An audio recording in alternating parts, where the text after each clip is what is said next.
Tonight on the Black Channel, fraternities, sororities, HBCUs. Who do they actually serve? The Black Channel is live.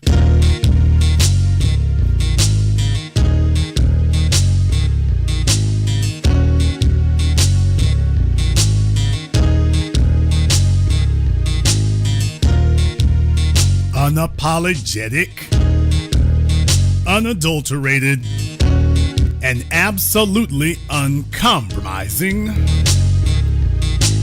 Greetings, brothers and sisters from around the world, and welcome back to the home, the haven, the stronghold, and the everlasting superfortress of intelligent black thought.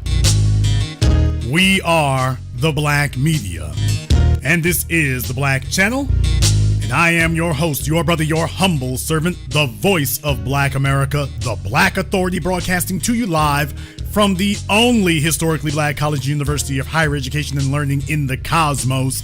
You are, of course, welcome to join us. And join us you shall, because on tonight's program here, as promised, I want to have a conversation tonight actually about a number of different things. I want to have a conversation about a number of different things. I want to start with fraternities and sororities and the HBCUs. And a decade and a half ago, when I began doing this commentary, over a decade and a half ago, I was saying things that at the time were revolutionary, were frightening to a lot of people. I was the guy who had the guts to say, you can't trust these old niggas. Now here we are almost 2 decades later. Everybody wants to say it. Hey, boomer, and everything else. A little slow on the uptake there, but better late than never, I suppose. But there are a lot of people who are still just as resistant to take such a stance when it comes to the fraternities and the sororities. And now you're witnessing and watching here is this coalition of the untrustworthy, who you can't find them in day-to-day life. They're certainly not pursuing anything other than themselves. They're running around chasing a bunch of titles, but nothing on behalf of the group. When you discuss things like the talented 10th, when you discuss things like that, and these folks who have their little cliques that they get together for the purposes of establishing themselves as the would-be leaders, i.e. overseers, of the rest of us. Now, folks, when you're really doing things like that, it's not hard to find. It's not hard to find you, and folks don't have to go hunt you down all the time. With as many thousands of people in all these secret societies and boule, backdoor, backwater groups and everything else, why, we should have a veritable army of people out there promoting our interests. But that's the problem. The so-called Divine Nine, the fraternities, the sororities, and I will throw in there the HBCUs, their mission statement, their purpose is not to serve black people. Their mission statement, their purpose is to serve themselves. They do not wish or even desire to establish anything among black people. Their goal is to try to get as high a position within the white hierarchy and the white framework as they can, and use the rest of us to put external pressure on the dominant society so that they can sit up here and go behind our backs and say, well, you see, if you throw a little bit more money to me, I'll calm them Negroes down.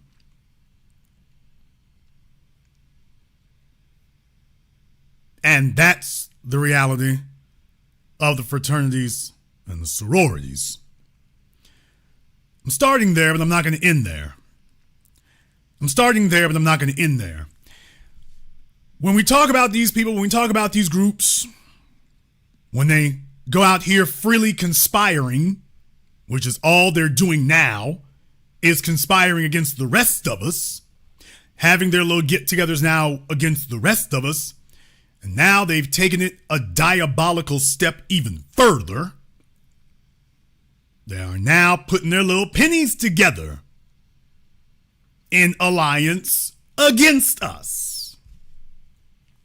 And please understand, it is against us because there isn't anything that they're doing. Now, as we covered on last night's program, they're now having to come out and admit, yeah, even we among the fraternities and sororities, we're not promoting anything for black people either. We're right there with Kamala Harris. Do something just for black people now.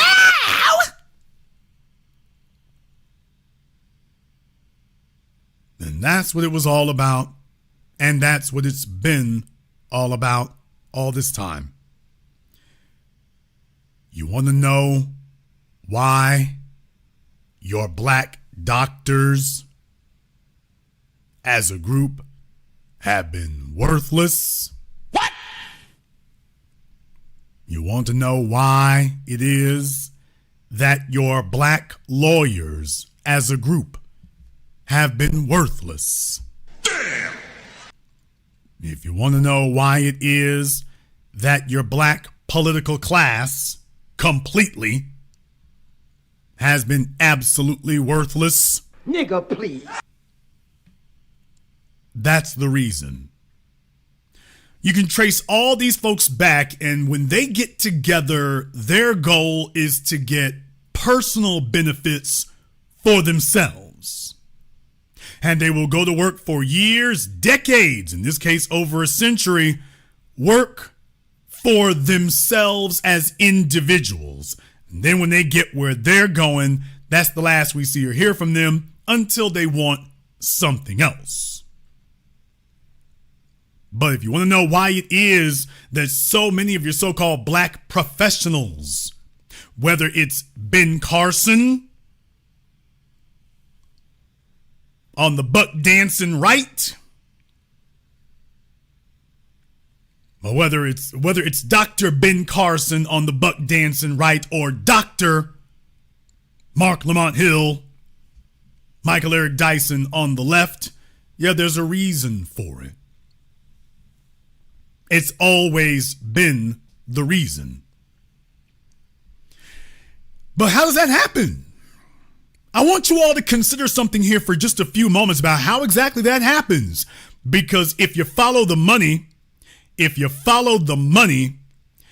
brutally honest and you follow the money, you start to see where it really goes. And when you start to see where it really goes, you start realizing exactly why it is that things are happening the way that they are. Case in point, Roland the Butterball Martin. Every time you turn around, this Negro is sitting up here begging for money. He's begging for money. He's begging for a handout. He's begging for help. He's begging for a clue. It's not accidental. Not accidental at all. You see, there's a reason that the Roland Martins and the sororities and the fraternities are so dogmatic about that HBCU money. People, do you understand that the money that they get from the federal government for the HBCUs, that is directly, not indirectly, directly going to support the sororities and the fraternities at these schools? Damn! When you get your student body presidents and whatnot, and who are those? So if you want to know why it is that these people are so psychopathic and so tunnel vision and singular minded about getting money to the HBCUs, do you think that just stays with the chancellors and the chairmans and whatnot? No! That doesn't just stay with them. That money gets spent all over the campus and whatnot, but because, now here's the real shame of it. The real shame of it is, does anybody want to ask how much money Kamala Harris has given to Howard University? Damn! All right, Jason's going to tone it down a little bit here because he's going to offend some people if he breaks into the black Ayatollah routine. But by the way, hey, Kamala Harris, How many black people have you wrongfully convicted as district attorney and attorney general of California? How many black people did you wrongfully convict?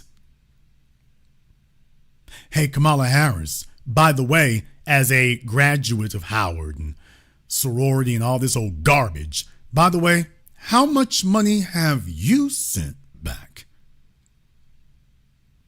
Dr. Dre gave millions to USC. I don't even think he attended it. I would be curious to find out, by the way, hey, Kamala Harris, how much money has Howard University and its endowment received from you? Asking for a friend. Oh, you got to understand, see, this you all need to be able to ask these kind of questions here. Your butt dancing ass kissers will not ask this. They're not going to ask these simple questions that put all that, I went to Howard. It puts all that in a brand new light. By the way, hey, Butterball. How much do you give to your alma mater, by the way? You're welcome to answer that anytime you'd like. And you better have some receipts. Have you all considered that? See, the way that these panhandling Negroes work is it's all money in, no money out.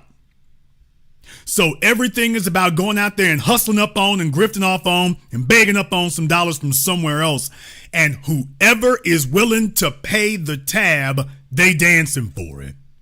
And then once they get on, then that's the last time you see them.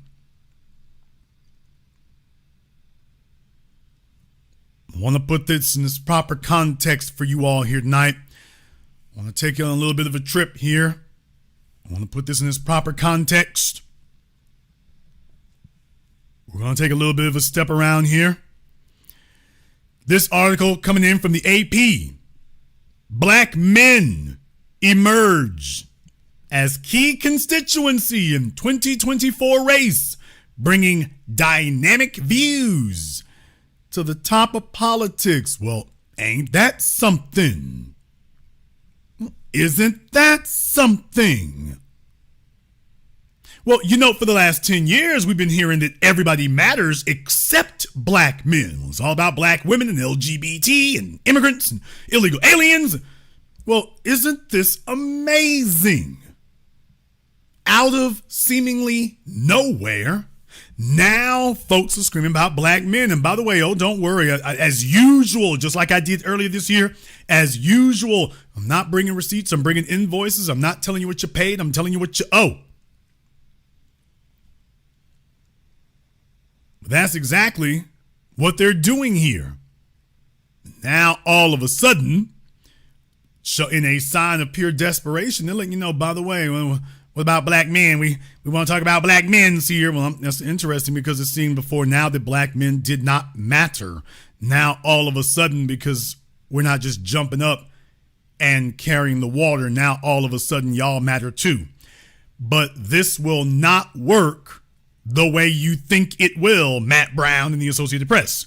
This will not work the way you tell yourselves it will. The reason for that is because every year there are fewer and fewer black men who are looking for token symbolic gestures of attention seeking. We're not looking for you to pat us on the head and to give us some acknowledgement that we exist. That's the reason it's not going to work. We're not sitting around waiting for an article from the AP to, black men are, you all are becoming a key constituency. Cut the check. We don't care to get your attention or your acknowledgement. Cut the check.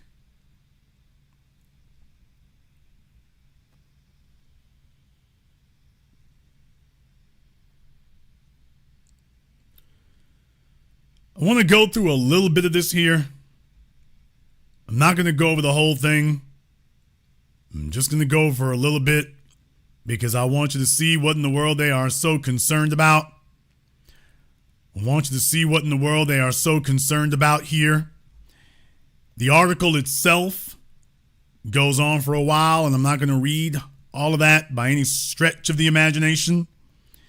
But there are a few key parts in here I want to go into. It says here, the Harris's campaign has also reignited discussions among black men about their influence in this election. Quote, black men are the target, and we hold the keys to the kingdom. This is our moment, said Lance Robertson, executive director of the Black City Councilman of Georgia, during the meeting. Quote, the black man has built America.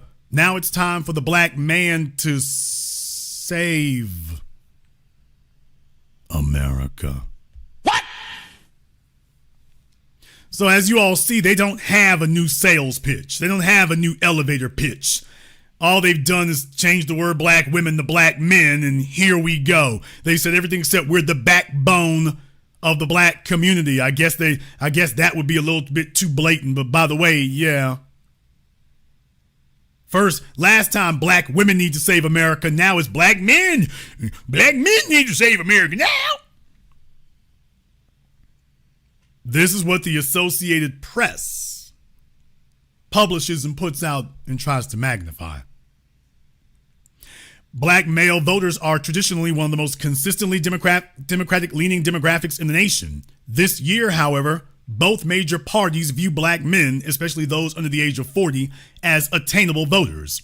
Whether black men turn out in high numbers and to what degree they maintain traditional support for Democratic candidates may prove decisive in November.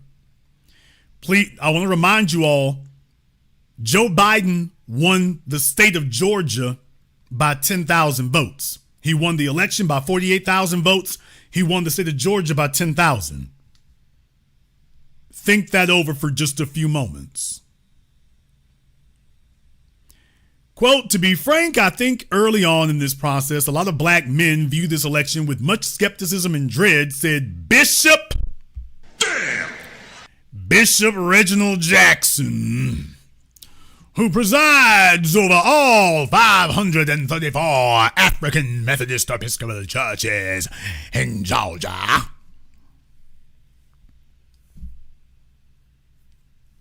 But since the change in the Democratic ticket, there has been a turnaround. Really? I think they feel they have something that they can support.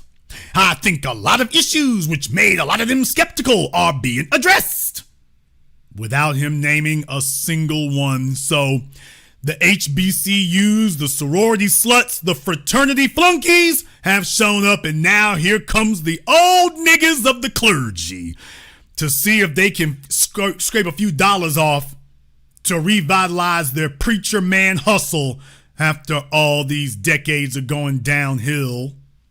So guess who slithered their way back into the room, hoping that there are yet a few more shekels to be sponged off the political establishment on their behalf. Since they can't keep folk in the church because they don't teach empowerment, even morality anymore, now they're trying to see if they can use politics to get folk to show up for the church.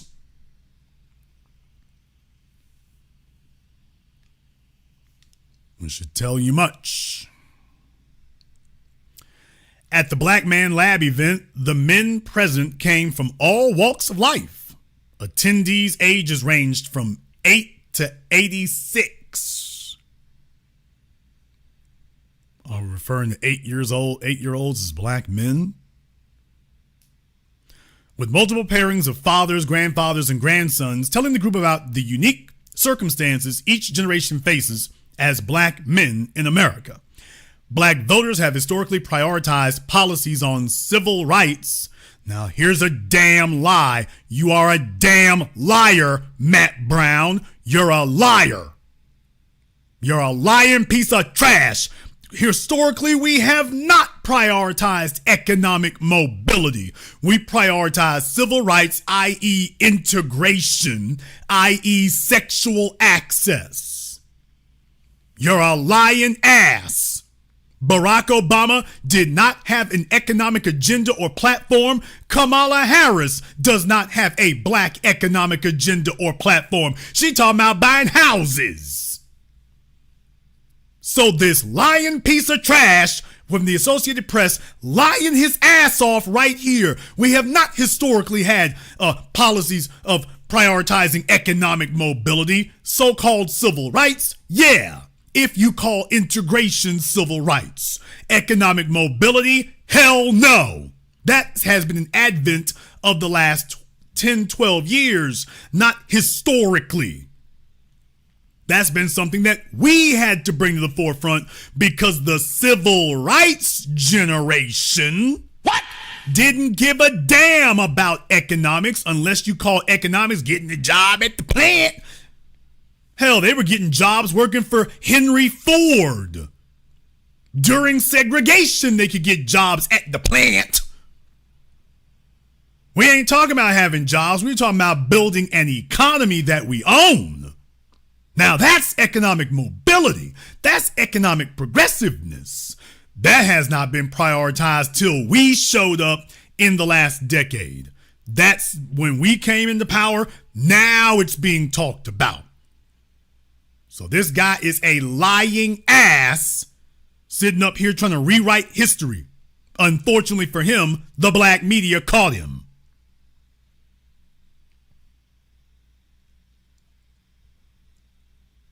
But how those concerns translate into political preferences has shifted as traditional ties to institutions like the black church have frayed for some younger black Americans.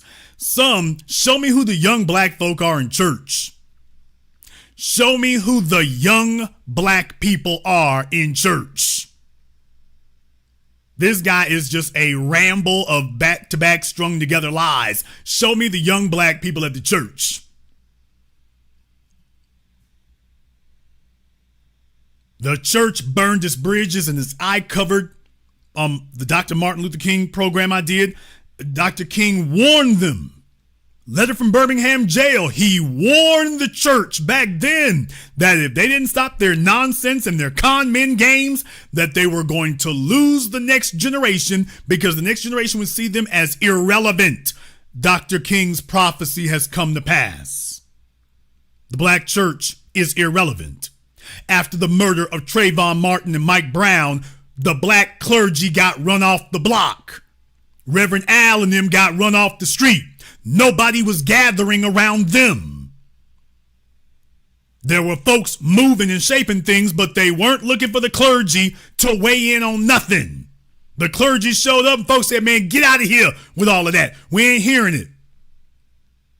St. Louis, New York, wherever, get them up out of here. Nobody's looking for the clergy to say nothing. You had decades. You ain't going to sit up here and do what you always do. You done made some deal with the white supremacist paymasters down there at City Hall, and then you think you're going to come out here and play Pied Piper. And like, time for y'all to get out the streets now. Don't worry. We didn't talk to Manson for you. Time to get out the streets. We told them, no, you going to get off the street. Then they went back downtown, and them little dumb young niggas ain't listening to us, boss.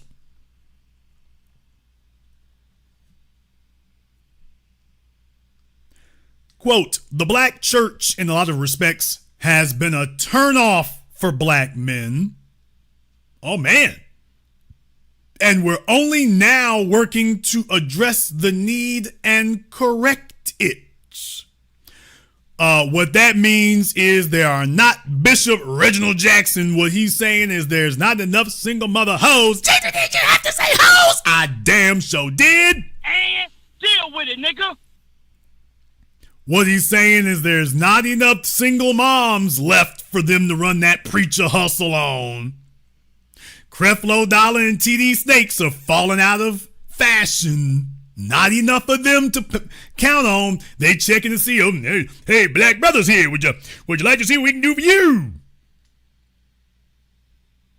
So now they're conceding they don't have enough single moms to go sponge off of anymore. That's drying up. So they're seeing if they can branch out into some new areas. Not enough welfare checks and Section 8 vouchers to scoop up anymore. Let's see what else we can do. And oh yeah, it's not lost on me how many of these so-called black churches around the country got their Section 8 housing hustle on. The vouchers dried up, and then it's like, oh hell, what we gonna do now? I guess them chicks need to go get some jobs. By the way, they're discontinuing the Nissan Altima, so all hell's about to break loose here in the next 24 months.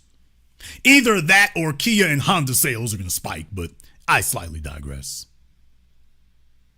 For many younger black men, advocates stressed issues like wealth creation, entrepreneurship, police reform, and anti-discrimination policies in the workplace, which goes back to economics, are top of mind. Well, I'll be damned. Look how far buried in this article that is. Take a look on your screens and see how far Matt Brown buried this in this article. Look how far down you got to go before you finally get to the real point. You see how far down in this article he buried this. As if that's not the key issue and the only thing that matters. Malcolm X said that over 6 decades ago when he said when black people demanded the white man's house, he left his rundown houses in the city and built new houses in the suburbs that now today gonna cost you $300,000-$400,000. And when the black man demanded the white man's school, he abandoned his schools in the city and built new schools in the suburb. But now the black man is demanding the white man's job. That is the keys to the economy. Can the white man abandon his jobs the way that he abandoned his schools and his houses? Not without violence and bloodshed. That's what Malcolm said over 6 decades ago. And we are still fighting the same fight today because that's the root of it. Yeah, we coming to get our check, Dr. King. Oh, both you niggas got to die. Yeah, we found the issue. We've been founding actually with Black Wall Street. We've been knowing what the issue was. It was just now we're organized and focusing on that. And what do you know? They're talking about everything except that. And when you start talking about it, Kamala Harris discusses the 20 acres and a mule, not 40. She done downsized us to 20 acres. But what do you know? This little two-faced, fork-tongued, lying little bastard finally in the article gets to, but for younger black men, not the old niggas, but for the younger black men, they're focused on wealth creation, not integration, entrepreneurship, not affirmative action, which we never got, police reform, black hate crime bill, anybody? What do you know, y'all? Wealth creation, entrepreneurship, reparations, hate, police reform, hate crime bill, anybody? And anti-discrimination policies in the workplace are top of mind. We wouldn't know by reading your article, Nimrod. You buried it up in here very clearly. It wasn't top of mind to you. So please understand who's talking about us now. They know what the issue is. They've always known what the issue is. They know what it is today. That's the whole reason that they try to avoid it. If you all agree with what you're hearing here tonight, give me the money bag emoji in the chat room and hit the likes button for me. It's over 5,000 people in here live, but folks not liking the program.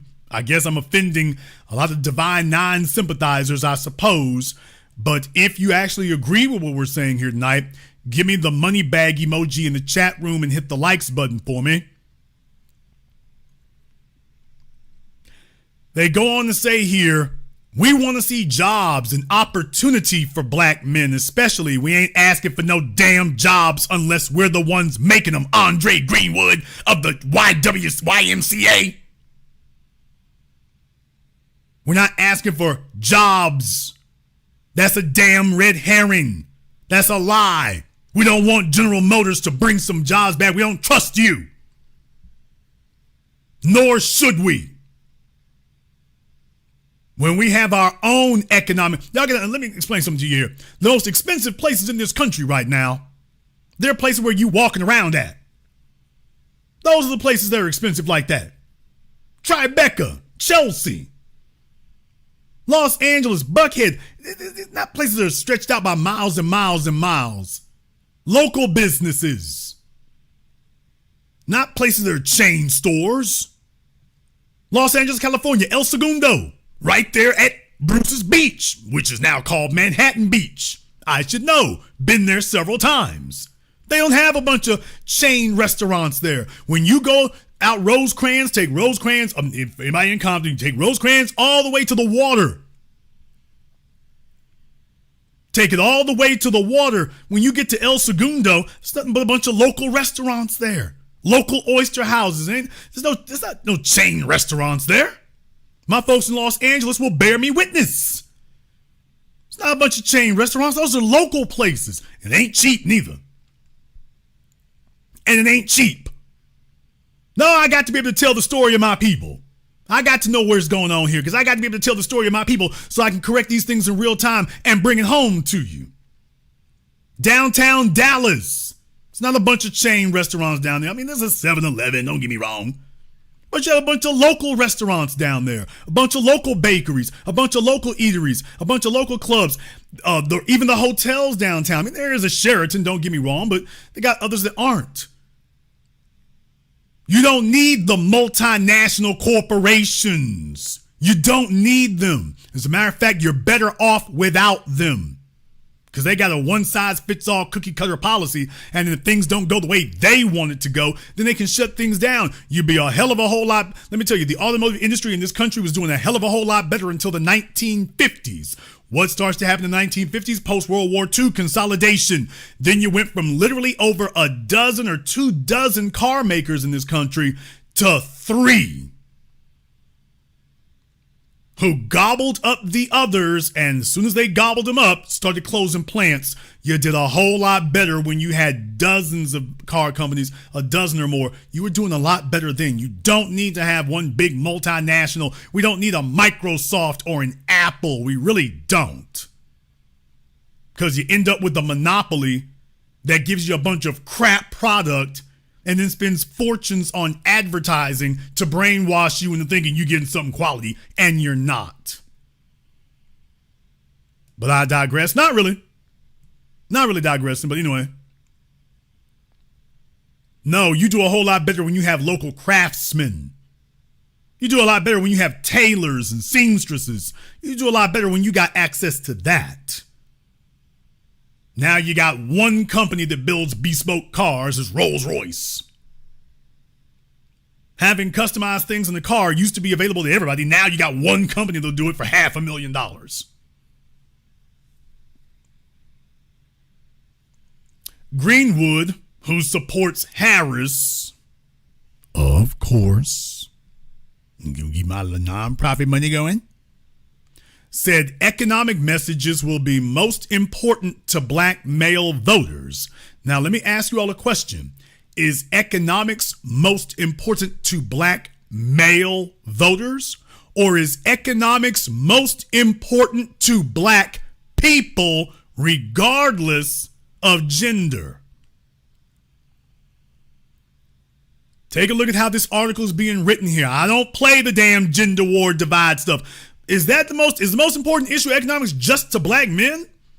So it's only the most important issue to black men. The white supremacist media would love you to make you believe that's the case, that black women are concerned about something else because they want you to be vain and narcissistic and concerned about something else. But when you actually get down to it, I'll be damned. Actually, no, that's the most important issue to everyone, not just black men. And this is why the black men have had to take the lead and say, no more trick bag language. Y'all use trick bag language. We can't talk about dollars. And then y'all say, oh, yeah, that's important there. Now, let me tell you about housing. Housing is a bill. Housing is a bill. We can't talk about dollars. Now, here's the part that will have you hanging your head a bit in shame. Harris's entrance into the presidential race has unleashed a flurry of organizing among her black male allies. A day after Biden dropped out of the race and endorsed Harris, a virtual conference tailored for black men garnered more than 53,000 attendees and raised more than $1.3 million. The event, organized by Win with Black Men, a collective of black male-led groups, has hosted regular meetings every week since then to engage organizers targeting black men. Have y'all heard about that every week since then? I hadn't heard a word. Heard about that first thing. I hadn't heard about this. When, by the way, we've been getting together every week. You have? I thought y'all niggas got kidnapped by aliens. I mean, space aliens, not illegal aliens. We'll come back to that. Had no idea you all were even still alive. Hey everyone, breaking news. Win with Black Men has been hosting regular meetings. Who knew? Who knew? Yeah, all 5 of y'all niggas. Quote, up until this point, these folks were not really engaged with this campaign season, let alone volunteering for outside organizations. I think what we're seeing now is a massive level of organic energy that you can't deny, said Quentin James, founder of the Collective PAC, a Democratic political committee that supports black candidates. Collective PAC, that's very interesting. Collective PAC, where the hell were y'all when APAC been throwing money around like a drunken lottery winner for the last couple of months? Where y'all been? I just couldn't help but notice, by the way, you support black candidates. Cori Bush and Jamal Bowman would like to have a word with you about that. Pretty sure they ain't heard from you. I'm pretty sure they didn't hear that. Other than Kamala Harris, who's the black candidate you all support. Win with Black Men said it would direct the funds, raise funds to organizations nationwide for black male engagement. Now, how much you want to bet? And half that money ain't gonna make it nowhere. Roland Martin gonna take half of it. There's a Panera Bread. More than 150 groups have applied for support. Damn! Did you all get that? More than 150 groups have applied for support. Don't y'all see? This is a damn hustle, man. Do you understand that? People, 150 groups. That's like $8,000 per group. Did you get that? So they raised $1.3 million and they've gotten 150 groups with their hands out. That's going to be $8,000 a group if you give it evenly. 150 groups have applied for support. Folks, what I'm showing you here is that, do you see what these folks do? Money comes in, and then next thing you know, folks sit up here and they hustle gets going. 150 groups. People, if we had 150 actual groups doing anything for us, how the hell are we in the situation that we're in? If there are actually 150 real groups out there really doing something.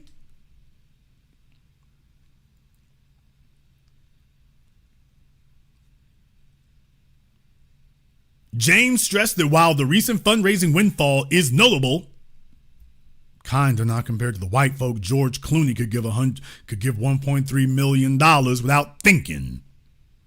George Clooney will give $1.3 million without thinking. More than 150 groups have applied for support, and James stressed that while the recent fundraising windfall is notable, the Harris campaign's own engagement effort with black men may not be enough unless it is paired with robustly funded outside groups. What? Oh, people, the 720 degrees of analysis you'll receive absolutely nowhere else, which is why I want to skip ahead to this last part down here. Well, y'all know what that means, don't you? Outside groups. But didn't y'all just raise $1.3 million?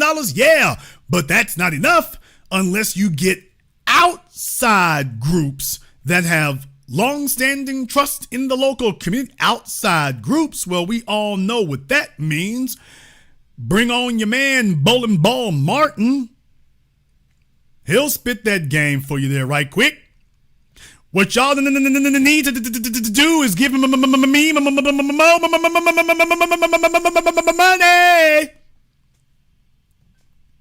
You know that's where this is going. Outside groups. all the white media folk and the white Democratic folks there, y'all need to break me a bag. I gotta get a new Sprinter van. I wrecked the last one down there in New Orleans. Y'all ain't paid for nothing. The insurance folk is bull jiving. What y'all gonna do?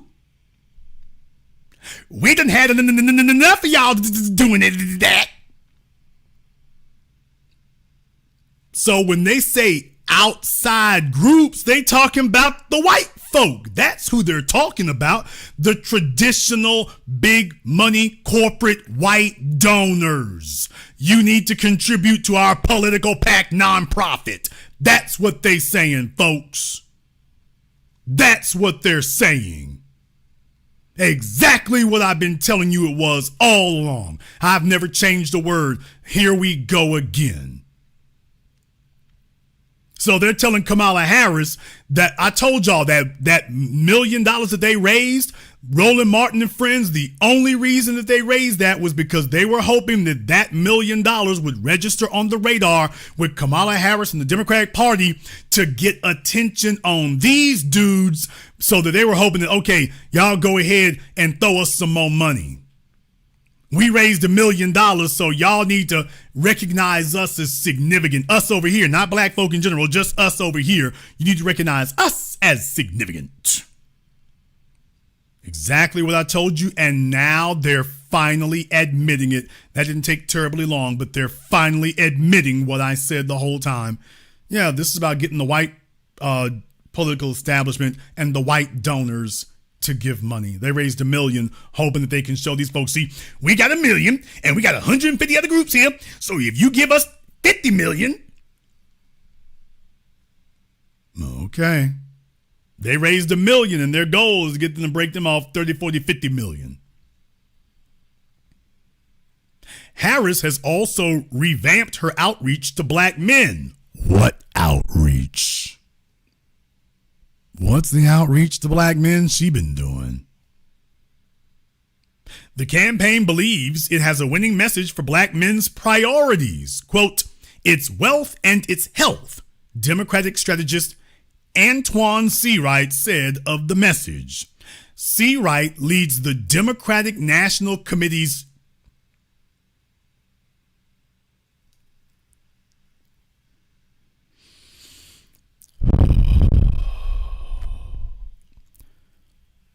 one moment.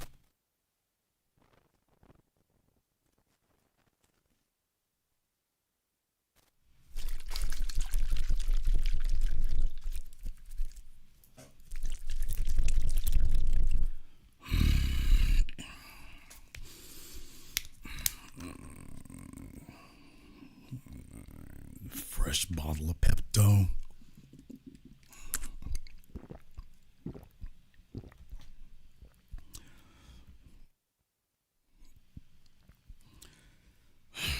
You know, when you go to Latino society, ain't nobody talking about Viva La Raza your ass to the pole. Nobody's talking about living La Vida Loca your way to the pole. Nobody says that. Nobody says Caverons for Cesar Chavez. Nobody says that. Nobody does this. We get damn me vax that ass up and twerk time, and Seawright leads the Democratic National Committee's Chop It Up town halls for black men at Barber. Man, look here, and yes, I do recognize the name, by the way. Man, look here. They don't go to Jewish people and talk about the Oy Vey town hall. They don't go to Jewish people talking about the kosher town hall. Nobody talks to other groups like this. Nobody uses slang with other groups. Imagine going to Italians talking about the sit down. We're going to have a sit down.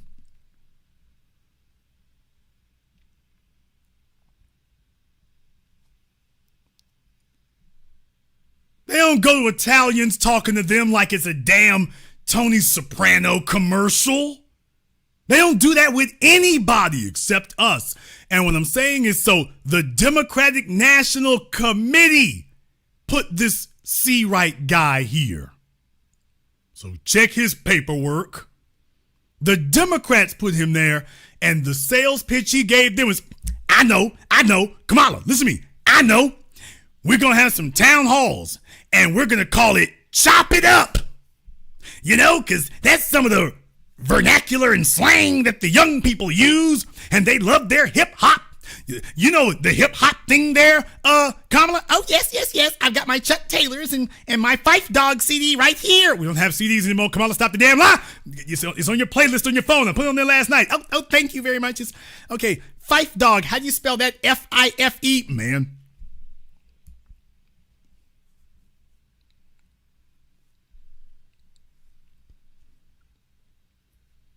You're being too tough on me. I got my Tupac CDs here. It's right on my playlist. C-T-W-O Pac.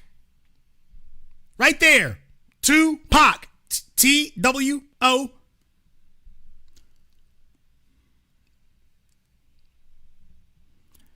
I don't get this goofy ass F out of here. So this is how they sell things to the white people. This is how they sell things to the George Clooney's. This is how they sell things to the Nancy Pelosi's. This is how they sell things to the white political establishment. Simone Sanders, Van Jones, Joy Reid. This is how they sell stuff to them. These folk ain't gonna believe them if they say, just talk to black folk like you talk to black people the same way you talk to whites, Jews, Latinos, Arabs. These Negroes they put in place. No, don't talk to them like that. They need to hear something else.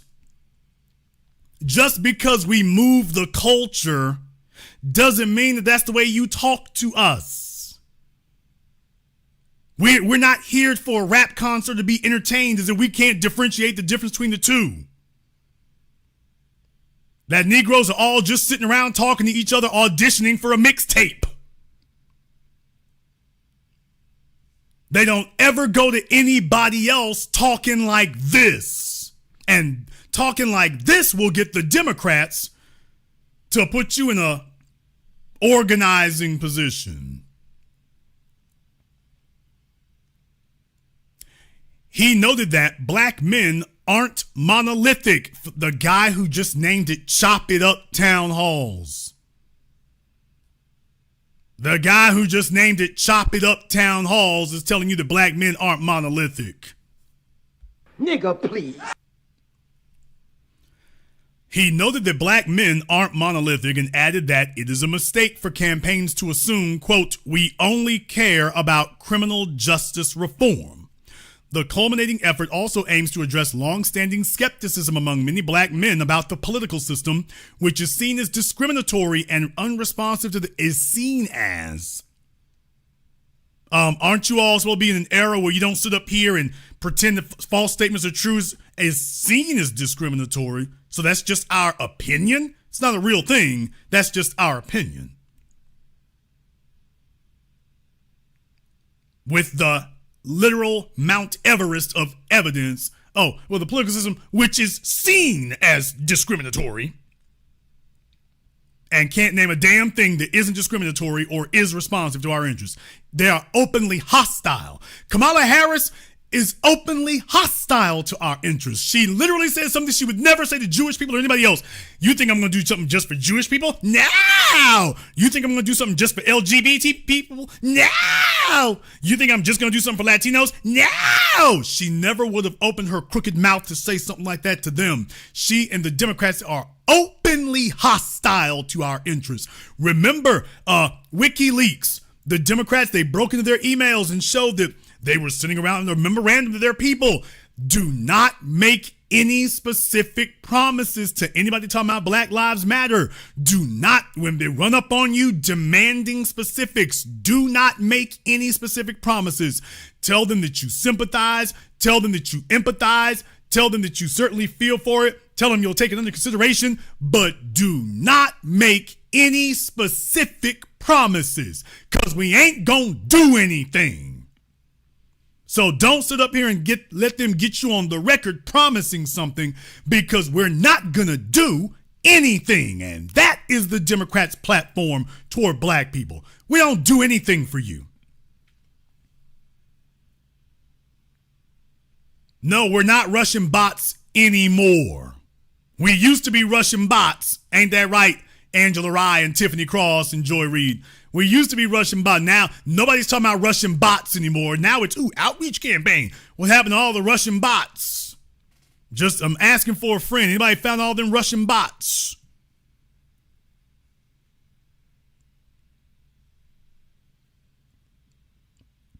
Others have tackled potential hesitancy among men about electing a woman to the nation's highest office. That ain't an issue. Republicans, too, see an opportunity to make inroads with black men precisely because of those long-standing frustrations. Donald Trump often speaks of his interest in garnering greater black voter support. Black Republicans, including Representatives Byron Donalds of Florida and Wesley Hunt of Texas, have hosted a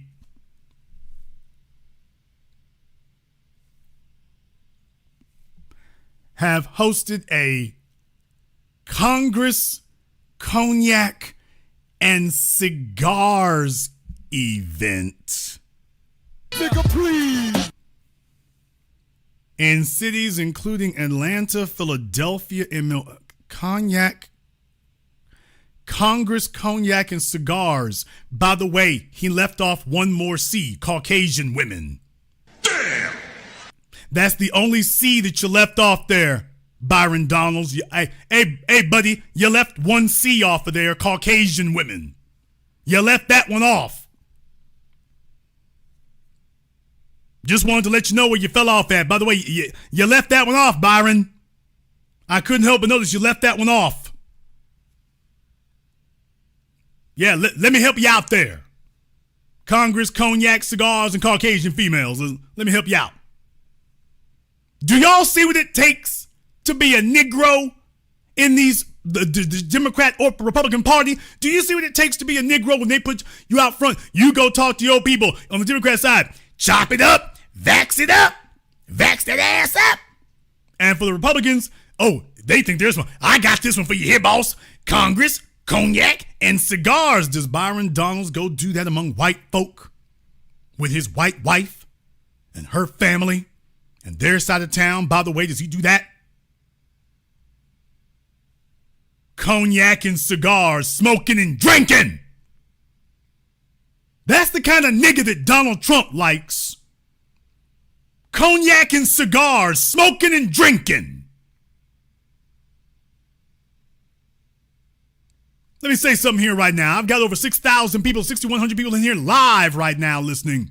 And a number of you are white Republicans. What? Oh, I see you. Yes, there are a number of you who are white Republicans listening in. The Ben Shapiro audience. The Matt Walsh audience. And let me tell you, just in case you thought we were tone deaf to it, just a reminder to you, it's bull crap like this, which is why your man's losing. It's garbage like this. That's why he is losing. This was his choice. He greenlit this. And this is why they're losing. J.D. Vance has been a damn dud. He isn't even white supremacist light anymore. He's a MAGA moron who can't even tuck his racism long enough to get to the damn White House. What J.D. Vance needs to be doing is wrapping his lips around black men's butt cheeks until they get to the polls. Whatever in the hell we say, he's lockstep with it on account of the fact his white supremacist credentials are platinum plated. He should be working night and day to pull that backwards. Actually, he never should have been asked on the ticket to begin with. But by the way, now you got a major headwind. Just thought I'd remind you, if you want to know why you're losing, it's garbage like this. This is why you're losing. Not because Kamala Harris is so damn smart, but because Trump is so damn inept. Too fat, sloppy, and stupid to get out of his own damn way. Walking around thinking that any garbage you say, we gonna sit there with the juke joint for it. You've been hanging out with Mike Tyson too damn long. And hand-picked ass-kissing niggas. Now you don't have any real people left to speak to. You only want to hear the folk who are going to tell you what you want to hear. Problem, the people who tell you what you want to hear are only 2% of the population. The other 20, 35% that you need to win the election ain't going for this. So all of you who are sitting around, the Republicans sitting around listening to this program, let's hear what black folk have to think about this and think we're going to be sitting here beating up on Kamala Harris the whole damn hour. By the way, I'm putting it in its proper context. Kamala Harris ain't doing so great. Your man is doing even worse. Just thought I'd tell you that there right now. By the way, for as bad as she's doing, your man's doing worse. At this point right now, unless Kamala Harris goes out there on stage and starts putting on a G-string, she's going to win this thing. At this point right now, you're just waiting for, the only hope you have is that Kamala Harris is going to implode, that she's just going to go out there and do something as monumentally stupid as Trump has been doing. She's not going to have a damn senior moment like Biden. That ain't going to happen. It's not going to occur. The media's protecting her. They're not going to demand she do any interviews. It'll be the craziest thing you ever saw. Your man is losing, and it's gonna get worse. He's got more to lose. Before it looked like he could win by 5 points, he's on his way to losing by 10. Because he doesn't have a message anymore. And when it's time to talk to black men, he had an opportunity to show us that he was at least listening, and he brings out the most alt-right little barbarian he could possibly find. And all I can say to Donald Trump is enjoy your prison stint. Enjoy your prison stay. Very clearly, you weren't trying to stay out. Very clearly, you weren't. You literally could have chosen almost damn near anybody else and been better off than what you. Let me go find the most MAGA moron I possibly can. A guy who is so overtly, openly hostile to black people, literally sitting up here talking about the black farmers, the program that pays them for being discriminated against is disgraceful. At a time when you need all the friends you can get.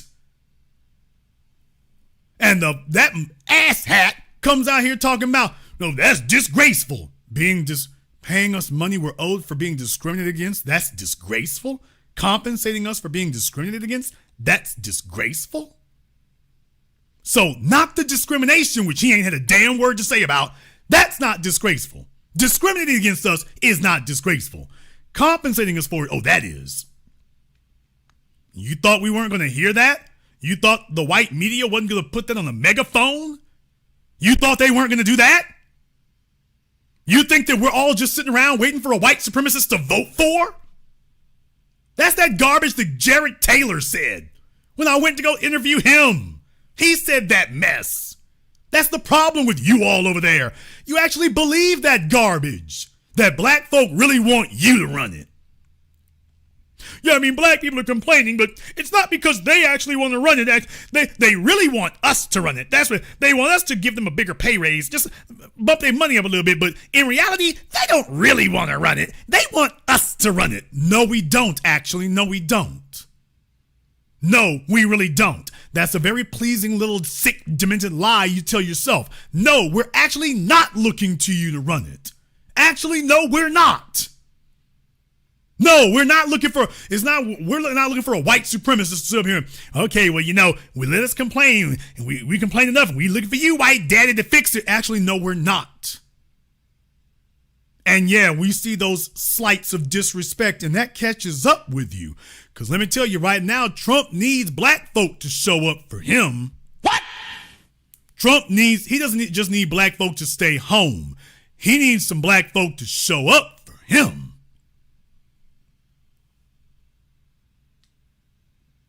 He needs some black folk to show up for him.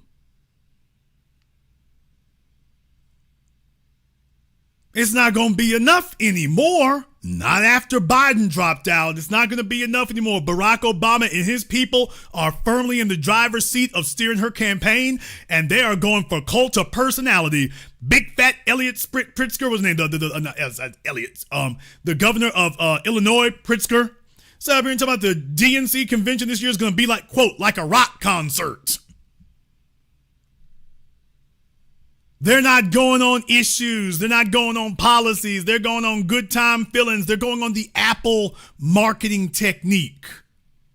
Kamala Harris is a product. And they are delivering her and presenting her as a product.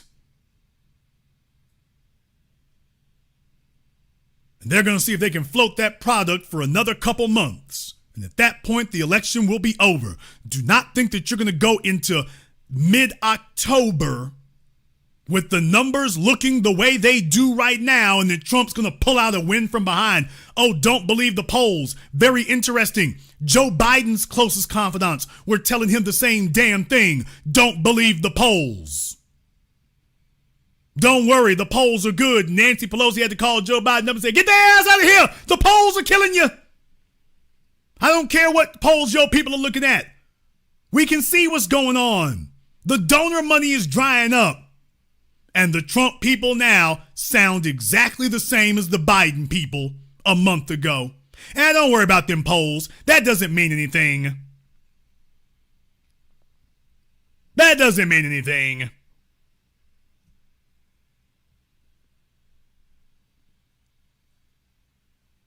Well, we don't have to worry about that. The polls are fake. Yet keep telling yourself that. Keep telling yourself that in reality you're winning with Congress, cognac, and cigars. Keep telling yourself that black people really want to hear that being discriminated against is great and wonderful. And compensating us for it is disgraceful. Yeah, go ahead and say that. Keep telling yourself that that's really what we're looking for. We're really looking for a massa that, we're really just giving us a hard time over there, but that's really what we're looking for. Keep telling yourself that. Keep telling yourself that that's really what we're looking for. Just understand something. Trump loses this election, his political career is over. The Republican Party will be in the wilderness for the next 10 years. And with the way that their numbers are going, they may finally live out the prophecy that they're just going to become a regional party. An ever shrinking, ever dwindling regional party that's still trying to figure out if there's some way that they can concoct some sort of media strategy that gets all the non-white people to fall in love with white supremacy and being discriminated against. Well, that's the way y'all like it. What kind of sick, demented bastard do you have to be to do something like that? So just understand, by the way, Trump doesn't have to listen to us either. Kamala Harris doesn't have to. Trump doesn't have to either. Whoever loses this election is going to get their ass thumped for the next 5 years to 10 years at least. Whoever loses this election, and Trump got a lot more to lose. He's got active subpoenas, active verdicts, active judgments against him for a guy who should be making every ally he could possibly get. So if you think that, yeah, that's right, hey, this program here on the Black Channel doesn't make us feel better here. Things might be turning around for Kamala Harris. Might be going left. I'm like, okay, well, don't misinterpret it, by the way. It's not as if things going bad for her means things going good for your man. Just thought I'd let you know. Black men have been taken for granted by the Democratic Party for years. Just the Democrats, ma'am. But President Trump's message is resonating at historic levels because he is doing the work, said Janiyah Thomas, Black media director for the Trump campaign. Ms. Thomas, was this before or after the Congress Cognac and Cigars event? All right. Marcus Robinson, senior spokesperson for the Democratic National Committee, called Republican outreach strategy, quote, hot air, racially charged rhetoric, and offensive stereotypes, from questioning Vice President Harris's identity to claiming black voters should relate to Trump because he's a convicted felon. For many attendees of the Black Man Lab event, the reinvigorated presidential race is an opportunity to make sure their interests are addressed at the highest levels of government. That's actually a lie. Your interests will now be completely ignored. The time to be doing that was if the woman's weak. She's riding high and you're throwing your support. If she's riding high, you're supposed to be withholding your support when she most needs it. That's how you force them to acknowledge what you're saying and to actually give something for you. She's riding high and you're like, ooh, let me get you higher.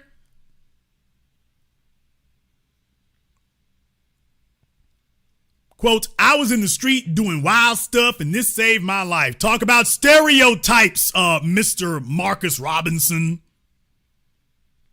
Said Damon Bod, an exterior house technician from Atlanta. Exterior house technician. All right. Of his experience with the Black Man Lab event. Bod said he lost his entire immediate family to violence and that the event provided him counsel and a community. He said that he would support Harris in the election because the men who supported him felt she would advance black men's interests. Oh, I'm going to vote for her because they going to vote for her. I've been looking at it and hopefully she'll do a bit of good. A bit. Black folk need tons. He's talking about a bit. My brothers have said she will. People who know me. But only God knows, Bod said. Folks, let me tell you what the fallacy of that is. When a politician wants you to vote for them, it's not supposed to be left up to chance whether or not they're going to do your bidding. It's not supposed to be, I hope and I pray and only God knows. You're supposed to be 100% certain. The people voting for Donald Trump are 100% certain that he will do what they said he's going to do for them. The LGBT, the white feminists, the abortionists, they're certain that Kamala Harris, illegal aliens, they're certain that Kamala Harris will do what she says she'll do for them. Then you show up talking about, I'm going to vote for her and I don't know what she gonna do, and I don't even know if she gonna do it. That is the height of ignorance going into a voting booth. You don't know what they're gonna do. Hell, you don't even know if they're gonna do whatever it is that you're hoping.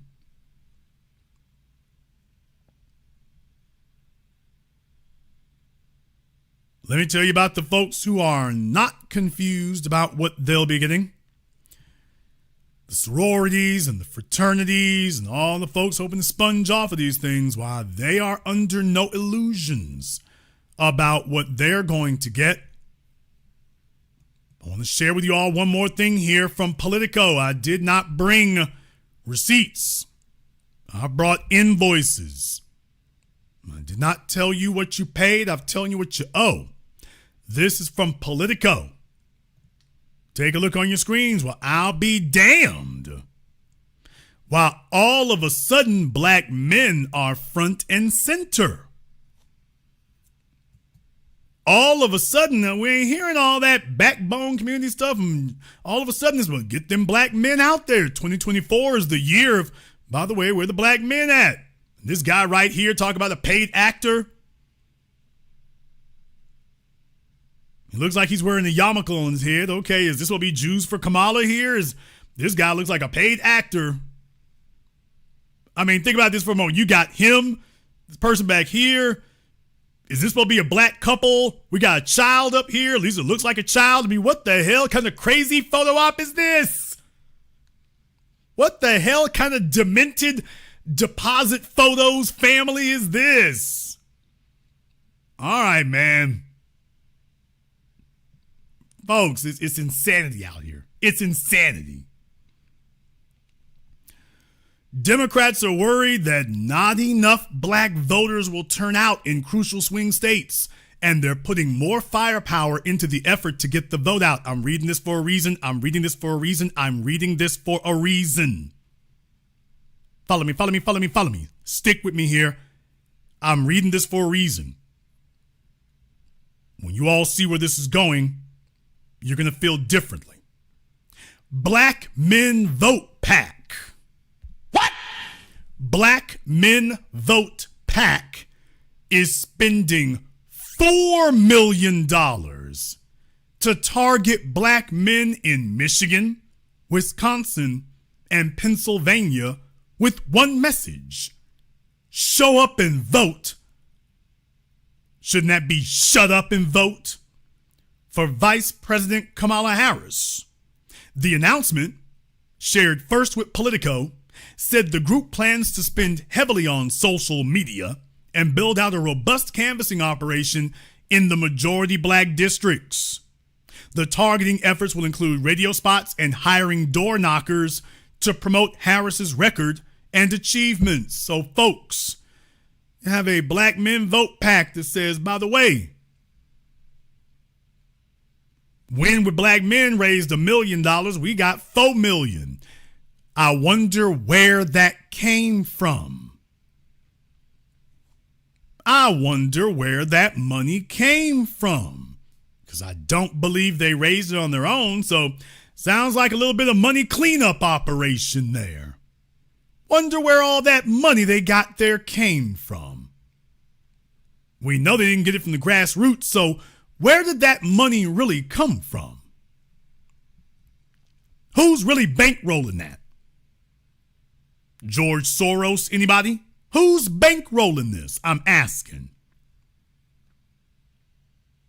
Y'all know that's not right. Y'all know, okay, that's all kinds of wrong. Who's really paying for this? The focus is a sign that Democrats know those states which often have razor-thin margins can ultimately decide the election. Now, I want to go down a little bit further here. Black men can be the difference between winning and losing, said Frank White. Okay? The co-founder and board chair of Black Men Vote PAC. White is a longtime Democratic donor who has donated 6 figures to the Democrats. Well, including to the presidential campaigns of Barack Obama and Hillary Clinton, and backed Harris during her presidential run in 2020. Well, oh, that kind of sums it up there, doesn't it? Yeah, that kind of sums up a whole lot there, doesn't it? Yeah, there's some details. I said, where's that money coming from? Oh, so that guy is one of the outside sources, perhaps? You know, the folks who usually throw some money around and can give out a whole bunch of things. Yeah, the folks who can usually throw out a whole bunch of money out there. Now, isn't that very interesting? Yeah, the folks who can usually do that. While they tell you what you don't need, by the way. While they tell you what you don't need. Just thought I'd point it out to you. Far from done. Got a few more details to throw in here for you. Now, it says here that the PAC and its nonpartisan civic organization counterpart have been working to engage black men in Detroit, Milwaukee, and Philadelphia. I'm going down here a little bit further. Black Men Vote has already spent more than $6 million on the civic engagement this cycle alone, according to officials, including a pilot program that trains barbers. So basically, they think we're all a bunch of basketball players and barbers. Black men ain't going to the church anymore, so we're all getting our edge up. To serve as voting ambassadors and encourage their patrons to register. Voting ambassadors and encourage their patrons to register. So they're paying barbers to encourage folk to register to vote. Follow the money, people. Follow the money.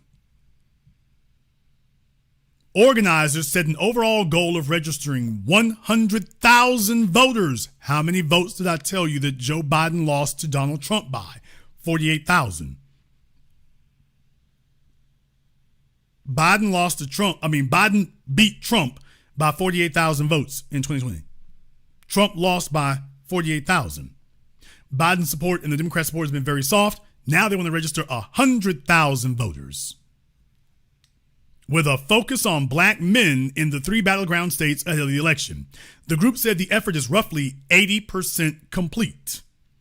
Organizers hope to capitalize on the exhilaration surrounding Harris since the ascent to the top of the ticket. Kamala is a better investment, White said, noting that the group's efforts were stagnating when Biden was the nominee. So much for those polls being wrong. So much for the polls being wrong.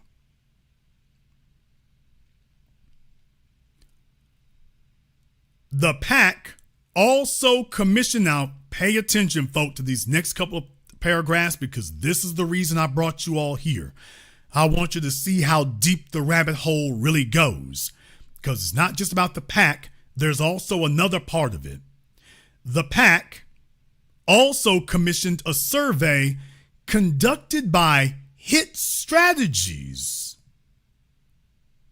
of 500 registered black voters in the states the Democrats need to hold to win in November. The poll, which was conducted at the beginning of August, found that 69% of black men registered to vote have a favorable opinion of Harris.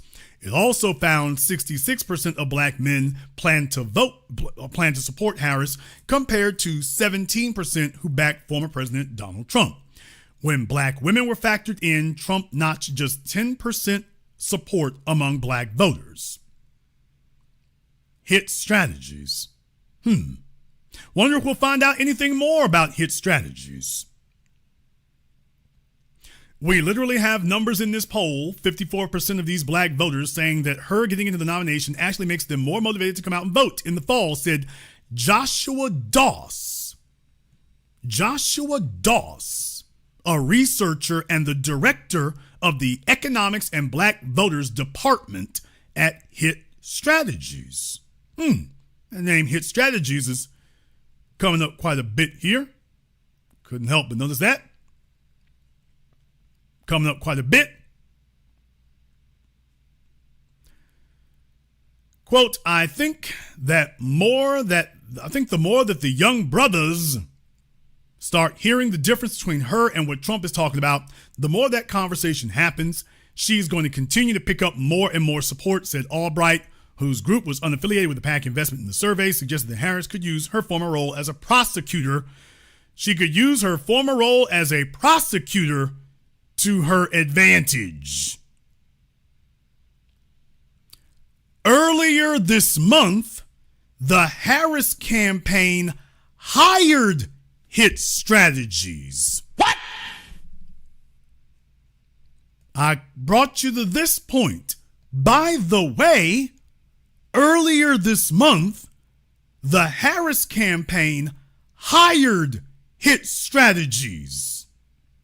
In an email, founding partner Rashni Nedungandi said no employee who worked on the survey for Black Men Vote PAC had any contact with the employees assigned to the campaign, adding, this poll is fully firewalled off. Okay. Well, so the Harris campaign hired Hit Strategies. Okay. Hired Hit Strategies. By the way, let's go take a look at Hit Strategies. Got any questions? I got a bunch of questions. I don't think you're going to answer them. Hit Strategies. Well, this is Hit Strategies. Behind every number, there's a story. We'll take a look on the front page here. Hit Strategies. HIT Strategies. HIT Strategies. HIT Strategies. 2024 election cycle. Oh boy, they are all ready for that, aren't they? Hit Strategies. I wonder if I can take a closer look at this. I'd like to see a little bit more. All right, on Hit Strategies here. By the way, I just want to make sure of one thing before we do anything else there. Yeah, let's take a look about Hit Strategies, by the way. One of the menus doesn't work. But don't worry, we have more than one way to skin a cat. Now, take a look at this. Hit Strategies, the Harris campaign is paid for. Well, there's Mr. Terrence Woodbury. Hello there, Terrence. Back from the barbershop. Well, oh,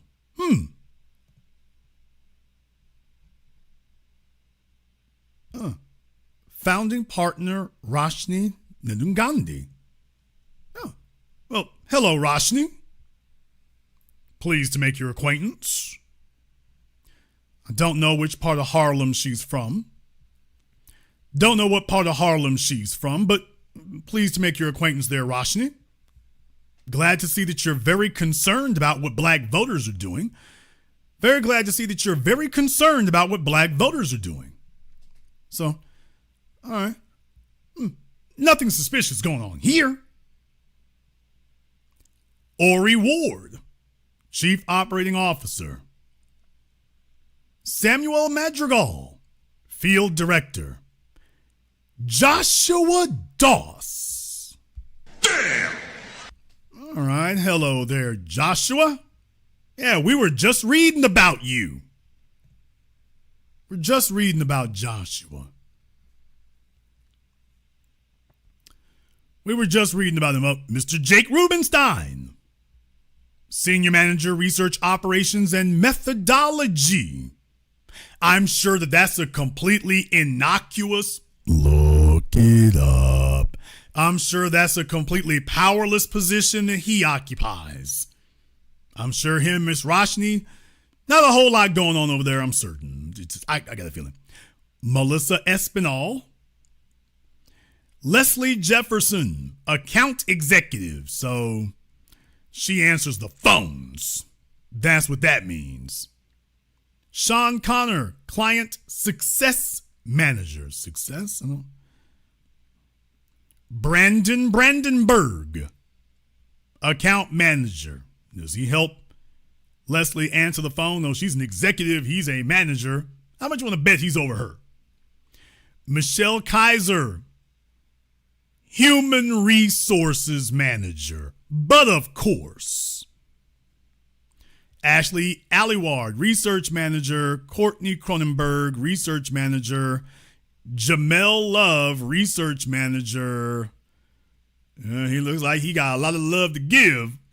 Ross Militich, Senior Analyst. All right, you all get the point here. It starts thinning out. They got some black faces up top, and the further down you go, the black faces kind of just disappear and thin out, don't they? They put the black faces at the top, but then the further down you go, the black faces just kind of disappear. Hello, Miss Analyst. Okay, yeah, you thought they made a comeback? Nope. This so-called survey company, and yet most of the folk in charge and working there are, yeah, okay, all right. Kamala Harris's campaign hired them, so they're getting paid money to survey black people. And then Black Voter PAC, or whatever it is there, Black Men Vote PAC, $6 million on top of the $4 million that they just raised. That's $10 million. $10 million. Brothers and sisters from around the world, here's the point I'm trying to make. Your sororities and your fraternities have gotten together for their own self-interests. These people have demonstrated that all the excuses that they give are really just that, excuses. They have no problem whatsoever. AIPAC will spend $40 or $50 million to remove 2 black congresspeople. Black Men Vote PAC, the white folk contributing to them, will spend $10 million and counting. And yet, imagine what we could do at the entrepreneurial level if we had access to that $10 million for economic investment instead. Imagine what we could do with that. They want to spend that money because please understand, if they're going to spend $10 million to get Kamala Harris in the White House, that's because that $10 million that they spend getting her there, they're expecting that to make $100 million. But everybody has an excuse and a reason and a rationale.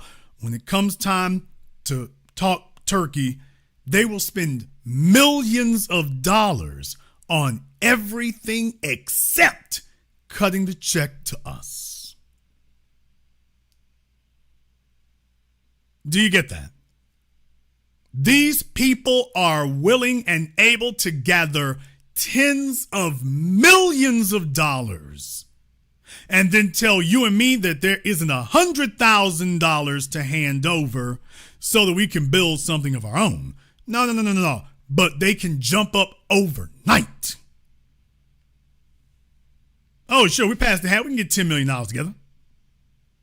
And why is that? Here's the part I want you to understand. That $10 million specifically is for the purposes of not changing a damn thing. What? It's for the purposes of keeping things exactly the way it is. That's what they're gathering this money for. All of this is intended for the purposes of keeping things exactly the way they are. The whole status quo. Black folks show up, vote for nothing. You're not voting to get anything. The candidate has told you, I ain't giving you nothing. Vote for me anyway, and hope that the stuff I'm doing has some tangential. Look it up. Hopefully it has some marginal effect for you. But if we gonna spend $100 million, it's not gonna go to you. Do you understand what a damn insult that is? We don't need millions of dollars given to survey companies and nonprofits. You need to hand that over for direct profits like you do in everybody else. They're showing you the extent to which they'll do that. And your so-called Divine Nine and Boule and sororities and fraternities and secret societies that ain't so secret. Quiet as mice. You know why? Because they getting paid, which is why I wanted to show you. By the way, yeah, these other folks are getting paid. They're getting paid as individuals. They've already been bought off. They already got their cut. And then come to you and me and tell us what we don't need. But they've already got their cut. The little old crumbs that get flicked off the table at them, but they got their cut. And their job is they throw them a couple of little pennies, and then they come back and tell you and me, all right, niggas, get up, time to vote.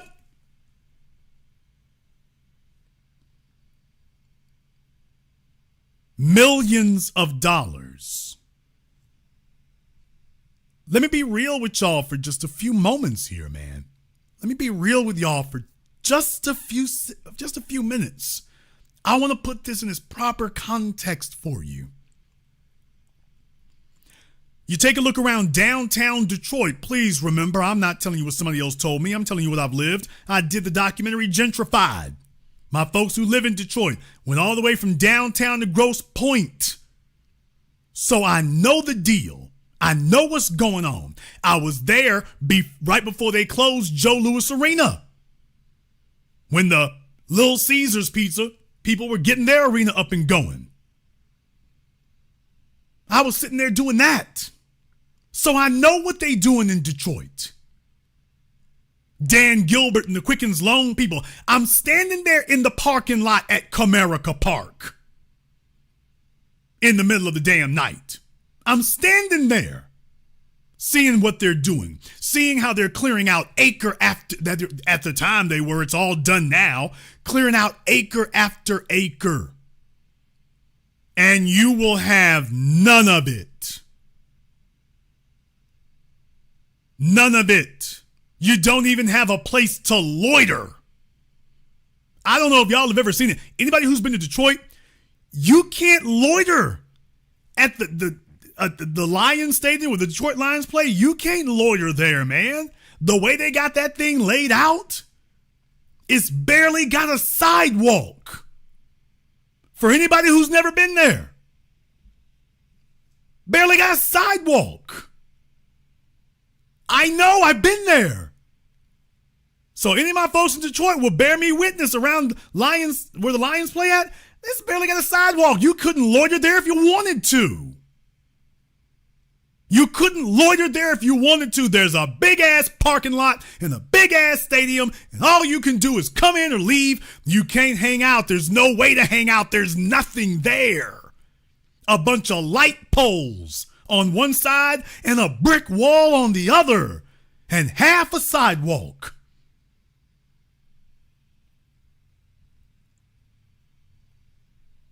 That's what they've done there. And now the rest of it looks the same. You carry your ass on over there to Greek Town. And I went there, went to a couple of the restaurants. I got the video of it. You know I've been. Can't really loiter there either. Not on the side that have the local businesses, on the side with the Five Guys and the marble slab. Okay, over there. Not the other side you can't. And I got video of Bentleys and S-Classes and Audi R8s driving by on that one little old street to Greektown, going to the Greektown Casino, I guess, or going or coming from it. Ain't no black folk got nothing there. It's very clear that they have made a conscious decision. That's where development will be. That's where billions of dollars will be, not millions, billions. And black folk ain't got none of that. And I want you to think about that for a few moments. The part I want you to think about here is, by the way, in a place like that in Detroit where they're doing that, in Atlanta, in Philadelphia, you realize that building one new economy hotel will run you somewhere between $5 to $7 million. If you wanted to build a Hilton Garden Inn or a Comfort Suites or something like that, that's going to be about $5 to $7 million. All up and down the Beltway there in Atlanta, weaving its way all the way through the downtown. They build a whole bunch of hotels all through there, man. To my knowledge, we don't own any of those. And I'm not talking about the Westin. I'm not talking about that. I'm talking about Staybridge. I'm talking about Homewood Suites. I'm not talking about, the really expensive stuff. I'm talking about the things that regular people can afford. They're coming into town for 3 or 4 days. The things that actually really are more stable in that regard. That's what that is. I used to go out there to Villa Rica. Used to be a Comfort Suites that I would stay out there in Villa Rica. It's got a big, huge downhill. Had another one out there in Metairie. Not Metairie. Marietta. Outside of Atlanta. Talking too quick. Those are not $50 million structures, man. The Patel family got it locked up. And what I'm saying is that as the population grows, those people are going to be doing more and more, and they're going to have their occupancy rates up. And the next thing you know, one hotel becomes 2, becomes 5, becomes 10. You sitting up here giving $10 million to get out the vote when folks are saying, by the way, the issue is economics. They would rather spend $100 million for you to vote and get nothing than to spend $10 million and solve the issue, because it is specifically about not solving it, because as far as they're concerned, there is no issue. None. None.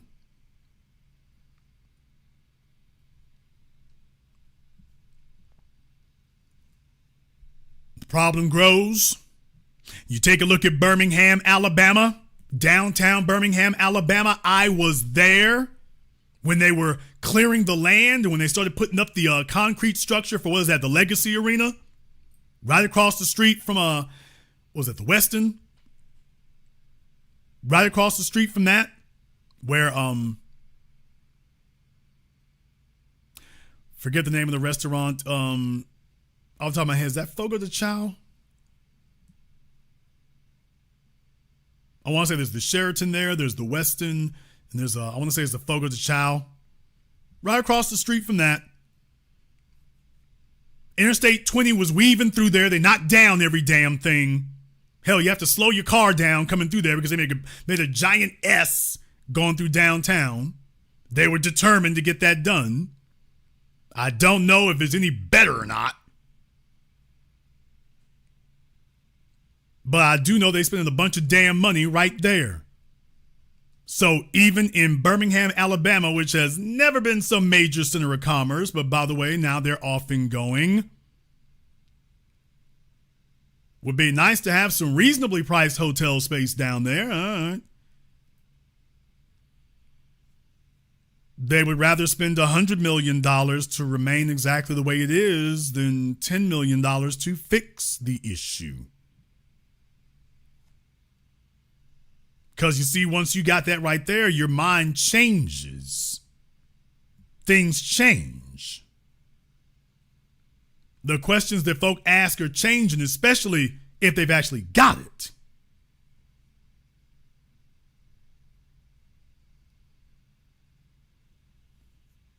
Yeah, I thought that was the right one there. It's been a minute since I stayed there. I won't say that's the right one. And I just wanted to give you all, I mean, I could sit here and name cities all damn day. I could name them all day. And my point is, by the way, did anybody notice? Did anybody notice that with all these sororities and all these fraternities who sit up here and want to brag their asses off, did anybody notice about what's going on? I want to show you something else. If you want to know why it is our legal class, and this is a adjunct of the fraternities and sororities, by the way. You want to see another one right here? Oh, take a look at this guy right here. Take a look at this fella.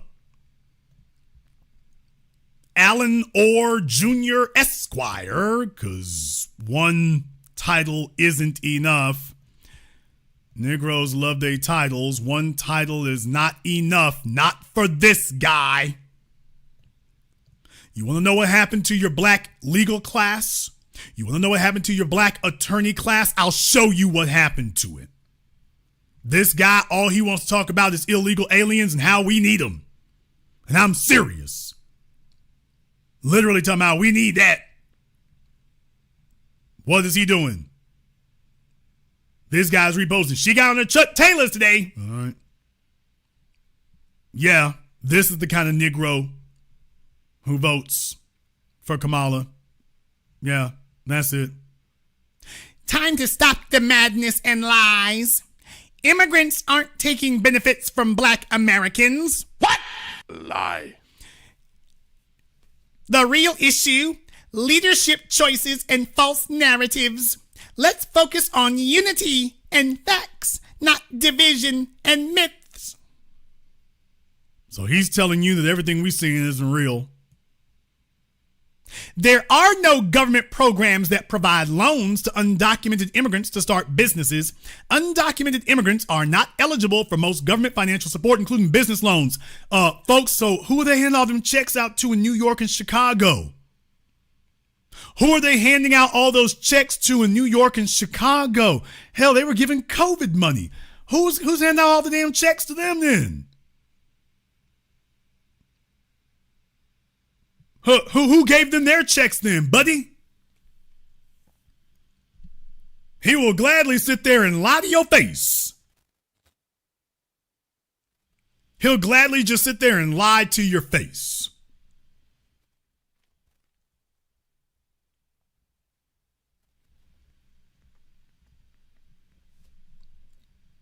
He's got a whole lot going on there, and of course he's retweeting Michael Harriot, of course. Oh, well, this is his constituency here, apparently. So, yep, he's letting black folk know that we need to get our heads right. He's here to tell black folk that we need to get our heads right. That's the real problem. Y'all Negroes to get your heads right, things will work out better. Yeah, how are illegal aliens helping over there? Can't figure it out. By the way, go over here to his Instagram. Brace yourselves. You go over here to his Instagram, and here's what you get to see. Immigration lawyer, speaker, Morehouse man, Howard Law, which is the reason I wanted y'all to see this. What have our HBCUs done? Our HBCUs have created a bunch of lawyers who are going to work to fight our interests and tell us that our issues are illegal aliens. No, I'm not kidding. He's literally going to say those words. Jason, you exaggerating. No, I'm not. Watch. So you go down his Instagram here. Oh boy. Go down his Instagram. By the way,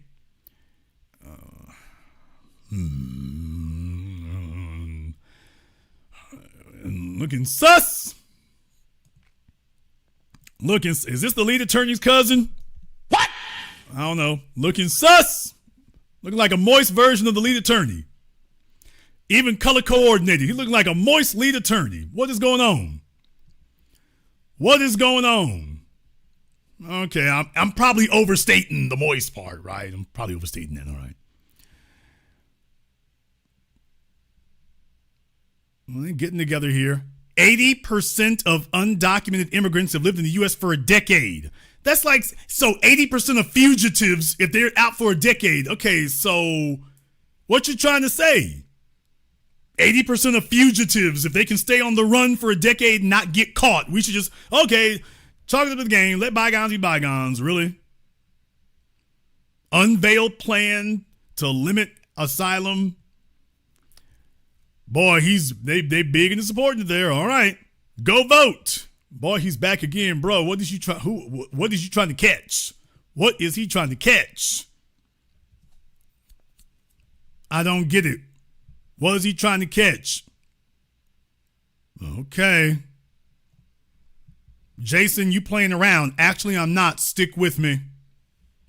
Actually, I'm not. Stick with me. What's going on here? Okay, looks like he's looking out for our interests. Immigration has helped the U.S. outgrow the G7. No, not really.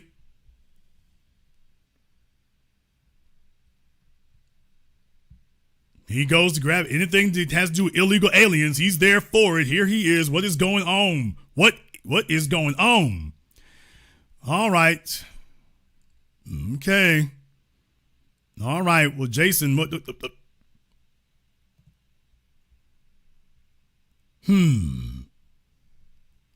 Oh. So Jason wasn't just stalling around. Oh, so Jason did make good on it. Yeah.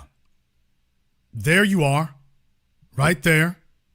Call your senators now! N-O-W, capital letters.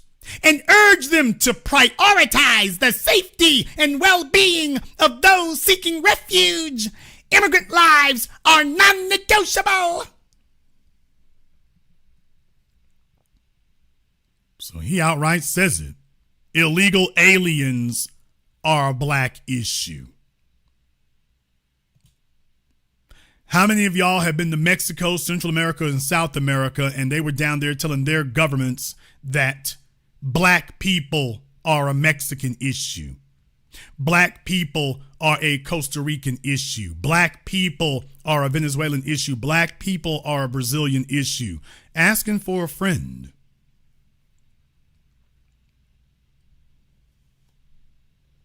Oh, we're going to keep going because we can. We're going to keep going because we can. Yeah, we're going to keep going because we can. Jason, you could have stopped at the other one there. I'm like, I just couple more things I want you to see. We're going to spin the block. We need to spin the block right quick. Couple more things I want you to take a look at before we head out.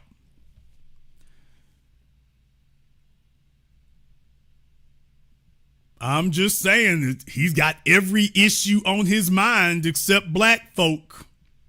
He's got every issue on his mind except black people. Every issue except that. No Diddy. All right.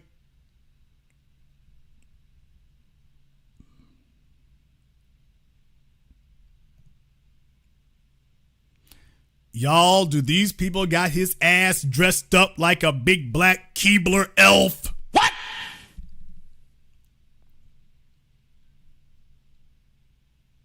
He can't just sit there in a suit and say he loved the damn thing. He's like, let me put on a suit too. I can be your little elf.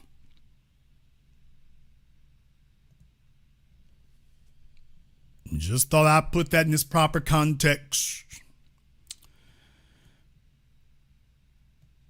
So much for the Divine Nine. So much for the HBCUs. We all we got. All the rest of these folks are against us. And we're all we got. Going forward, you and me and us and we. This is it.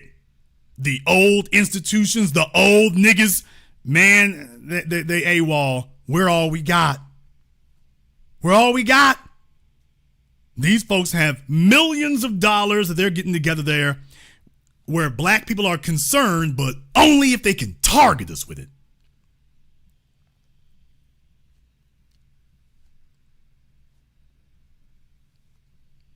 I just want you to keep that in mind. That this is where we're really up against. So when you start getting that knee-jerk reaction that you're going to defend the HBCUs and the sororities and fraternities, and Jason gave him a chance, we gave him a chance.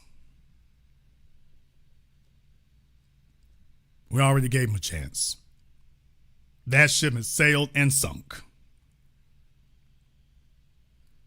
However, you might disagree.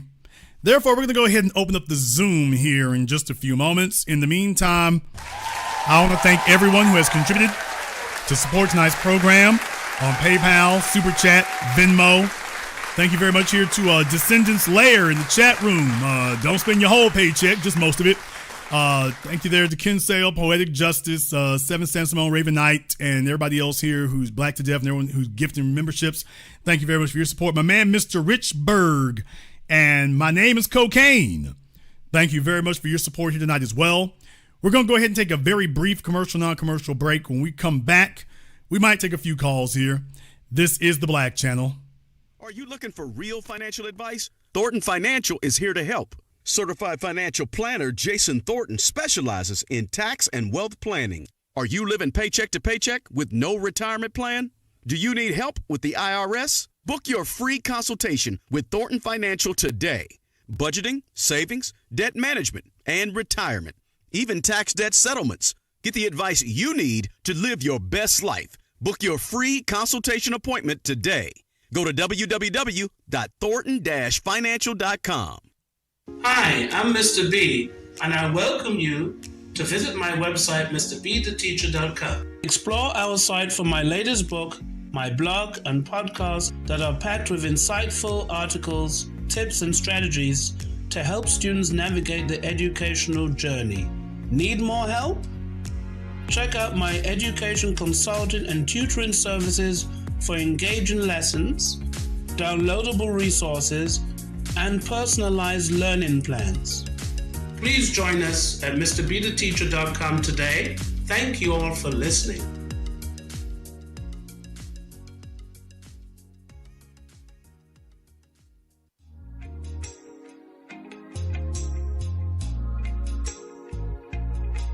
Order yours today to experience all the benefits of Ash Kickin' Body Butter.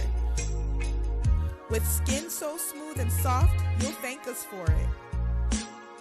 Shop Ash Kickin' online. That's ASHKICKIN.com.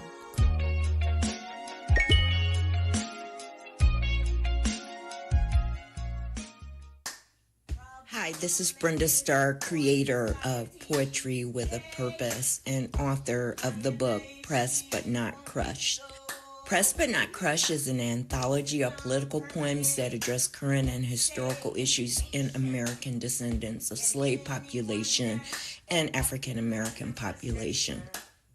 The book describes slaveries and its residuals, Jim Crow segregation, social depredation, and other relevant issues to American descendants of slaves and African Americans, including the current political climate that does not address our issues. This is the Black Channel. I am your host, your brother, your humble servant, the Black Authority. Very glad to be with you all here this evening. We've gone ahead and turned on the link there on Zoom. It is pinned at the top of the chat room, so you are more than welcome to join us. We will not require you to be on the screen, but please make sure you have your camera and your microphone turned on, just to make sure we don't have any trolling issues. That is all we ask. We're talking on tonight's program here. We've been discussing about the sororities, the fraternities, the HBCUs, folks moving a whole bunch of money. People are grifting off of it. They're getting their cut. That's what the politics is here for them today. And lo and behold, they got a lot going on in that regard. They have a lot going on, and they're willing to spend tens of millions of dollars. They can get together for that. And by the way, if they could get together that right there, shouldn't they have something to show for it? It's not like we don't have more involved. We're going to say one time here, CR, you don't have your camera on. We just need you to go ahead and turn it on for me here, just so we can make sure we don't have any trolling issues. You have 5 seconds or permanent vacation. To everybody else there on Zoom, I'm not going to put your cameras on screen, but I just need you to make sure you have it on so we can make sure we don't have any issues with that. All right, brother CR. These niggas calling me with no shirts on. Okay, what's on your mind, brother?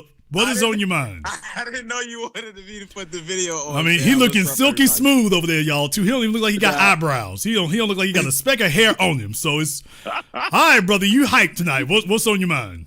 No, I was listening to Roland Martin earlier. They had something going on, so I was in the comments. So basically, I'm going to keep it on vein. So there's a lot that we could talk about, but I want to talk about something very specific. How do we combat Urban View? I don't want to get into all these names, but the established black media that's not, black media, but the other side of black media that wants to paint us who are voting for our interests, not just over the hills for a specific party.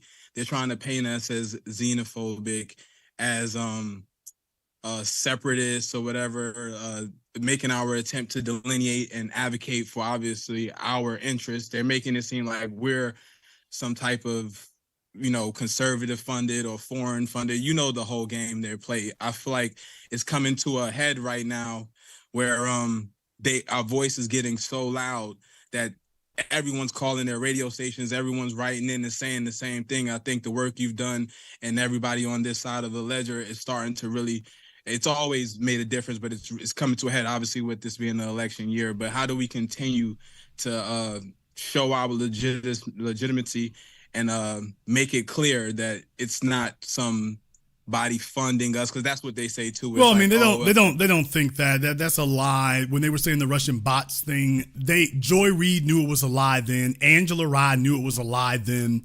What they were trying to do was explain away what would happen if Biden lost. So they needed to explain away Hillary Clinton's loss. And look, their job is to lie, because what they were assuming was that nobody was going to sue them to find out. Remember, at the time, Twitter was under its old management. It was under its old ownership. So the old ownership knew this was a lie and didn't do anything to dispel it. So Elon takes over and he's like, yeah, that's not true. They had some issues with that, but it wasn't what they were saying it was. So you're not going to get rid of that. Look, we're up against 150 years of propaganda, institutionalized propaganda, many of it calling itself black, historically black colleges, universities, historically black media. That's what we're up against. Well, Jason, what do we do about it? I'm doing tonight's program specifically to articulate that.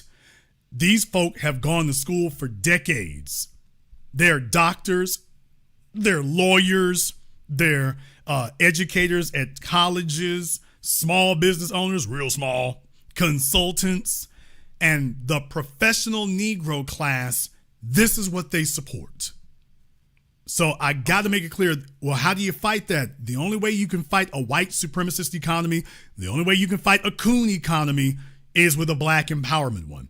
So I'm saying you and me and us and we, it's great that you have the new black media here to speak.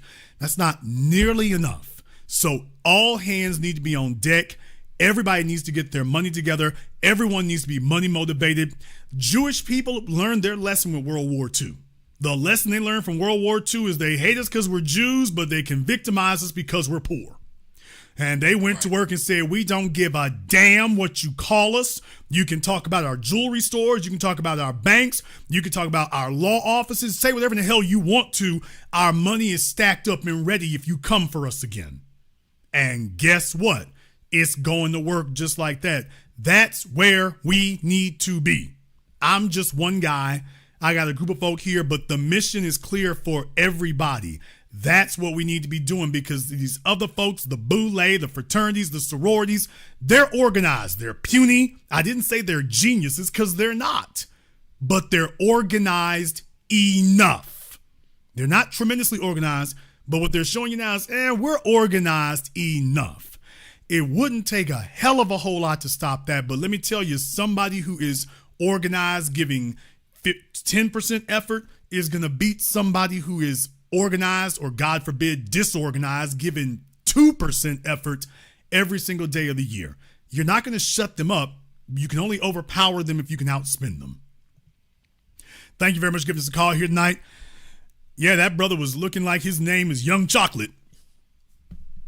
What? And looking like he's ready to make his debut at Magic City. And coming to the stage, Young Chocolate. All right. Let me go ahead and see if I can get Derek up here on Zoom. All right, Derek, we got you on Zoom there. Turn the camera back on for me here, sir. Don't worry, we're not going to put you out there for the world, but okay, make sure we got you there so I can see you at least. All right, what's on your mind? Can you see me? Yes, sir, I see you. What's on your mind, sir? Awesome. Leave it on, sir. I'm into the first time. There you go. All right. Oh, okay. What's on your mind, Derek? If you're gonna sit up there, and rub yourself, wait till you get off the phone with me. Don't do it while you're on the phone with me. So, okay. Couple things. You are 100% correct. I am a member of a fraternity, and we are fighting amongst ourselves right now.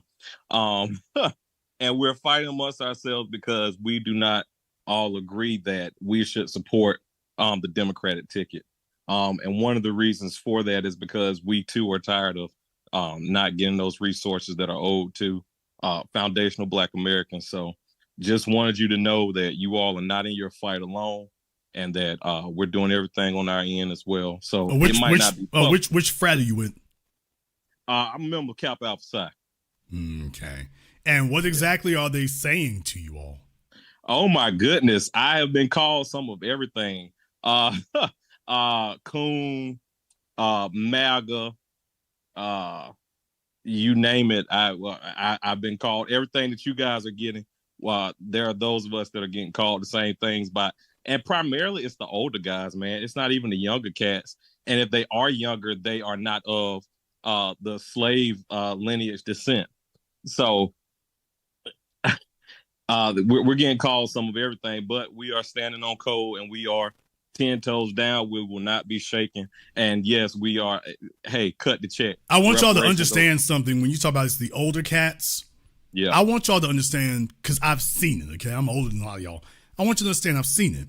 They value showing up at the Essence Festival with a bunch of old niggas in their big cars at one little event every year. They go around looking for little events for them to show up at so they can get out their best suit. They value showing up at the church. They value showing up at the festival. They value showing up at the political convention if they can get in. They value showing up on the Tom Joyner cruise or whoever's doing the cruise now. That's what they value. And as far as they're concerned, you getting in the way of that.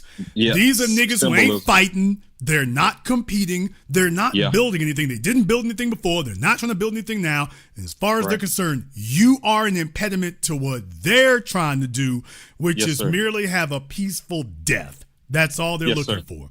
Nothing's getting built, and as long as you in the way, they got a problem with it. Thank you very much for giving us a call tonight. Let me see if I can get Mr. Nico. Let me go ahead and see if I can get Mr. Nico on the line here. Okay, I didn't get Mr. Nico there. I think I grabbed the wrong one. Okay, Gail, I don't know how that happened. I'll get back to you there in just a moment. Let me get Mr. Nico here. Clicked on the wrong one, Gail. I'll get you there in just a moment. All right, Mr. Nico, what's on your mind? What's happening, Mr. Black? How you doing? All right, brother. Looks like you getting ready to make your mixtape. What's on your mind? Nothing, man. Listen, difficult it ain't. I've been a long time listener, and I gotta say your broadcast has been on point for a very long time. I couldn't one of two things. It's very hard for me to make the contributions through Cash App. I don't know if you got that under control yet. Okay, I don't even know you have a link for that, sir. There's not even a link for Cash App, so I don't know who y'all are giving to. Well, that's what I was doing for the last year, and all of a sudden I can't send it to you anymore. Yeah, that's what I'm saying. Cash App there has been disabled, so y'all need to use one of the other options. All right. Well, secondly, I just want to I want to put it out to the brothers and sisters. Look, if you haven't gotten a clear understanding as to what's going on and the ability to draw the line in the sand, even I got boule people who work for me. I got lawyers and all these things, man. Let me tell you something. Full of shit is full of shit. And you guys should be able to see that. And don't be scared to draw the line in the sand. We have to work and operate as one unit. And if we don't, we're going to suffer. But Mr. Black, I just want to say thank you again. Thank you for keep going. And, we're going to keep contributing on this side. Thank you very much for your support, brother. We appreciate that. Yeah, like I said, the doctors and lawyers, man, as a group, we don't have any on our team, man. We don't have any of them on our team. They out here doing something for themselves. The lawyers in Atlanta, the lawyers in DC, the lawyers in Miami. When you got your black lawyers, man, all them niggas worried about is Bentleys and bimbos. What? That's all they're concerned about. They don't give a damn about nothing else. Everything is about showboating, styling, and profiling and bloating their already hideously out of control ego and getting us to go along with it so they can keep getting benefits. Ain't that right, Steve Harvey? They look at the rest of us like we crazy if we're not just going to go along with the program that benefits them. Everybody needs to be on deck for that. All right, Gail, I'm going to give you one chance here. Go ahead and turn your camera and your microphone on for me. You got 5 seconds. If you're out of the room or out of town or whatever the case may be, we're going to go ahead and see if we can move on there. So, Gail, we'll give you about 5 seconds to go ahead and get that taken care of for us. If you are AWOL, you will be A-gone. All right, Gail has decided that she does not need to join us, so have a good evening. Let me go ahead and see if I can get Norman. Let's go ahead and get Norman up here on Zoom. All right, Norman, what's on your mind? Okay. Norman, wake up. Yeah, can you hear me? Okay, sir, you kind of muted, you kind of muddled there, but go ahead. Can you hear me now? Yes, sir. What's on your mind? I just would like to say, anyone voting for Kamala Harris is a mindless zombie. These are the same people who 15 minutes ago would have argued you down and told you Joe Biden was the light. These people are the enemy of our people. As far as I'm concerned, anybody voting for Kamala, you are the enemy, and we should treat you as such. Have a nice day. Keep your foot on their neck, Mr. Black. I appreciate you. Have a good night. Thank you for your support, brother. We appreciate that. And he's absolutely right. 30 days ago, Kamala Harris was the most unpopular politician in America. Now you're being told Orwell's 1984. Overnight, she's the greatest politician ever. She's the greatest political mind ever. The same networks, the same television networks and newspapers that were mocking her 4 weeks ago, overnight are telling you that she is the greatest politician. She is the hope. She is the light of the world. They're literally telling you that overnight. If that's not George Orwell's 1984, then what in the world is? Let me see if I can get Marcus up here on Zoom. Let me go ahead and see if I can get Marcus on Zoom. Marcus says he's joining. He got his Zimbabwe mobile going, apparently. See how that goes there. Okay, Marcus, there you go. Marcus is waiting to get his audio connected here. I done called him after his shift. I done caught him fresh off of his shift. All right, Marcus is connecting his audio. Hopefully this works out for him. Hi, can you hear me? Yes, Marcus, what's on your mind? I have a question really quick. We all know about the sororities and all that, but here's what I want to ask you. I want to know how what do you say to like the older generation to get them, if you're trying to convert them or trying to get them to understand? I don't say anything to them. I don't say anything to the old niggas. The ones who are on board, the few that are, that's okay. Everybody else, I don't have anything to say to them. Listen very carefully. They already had the prophets far better than me when they were our age.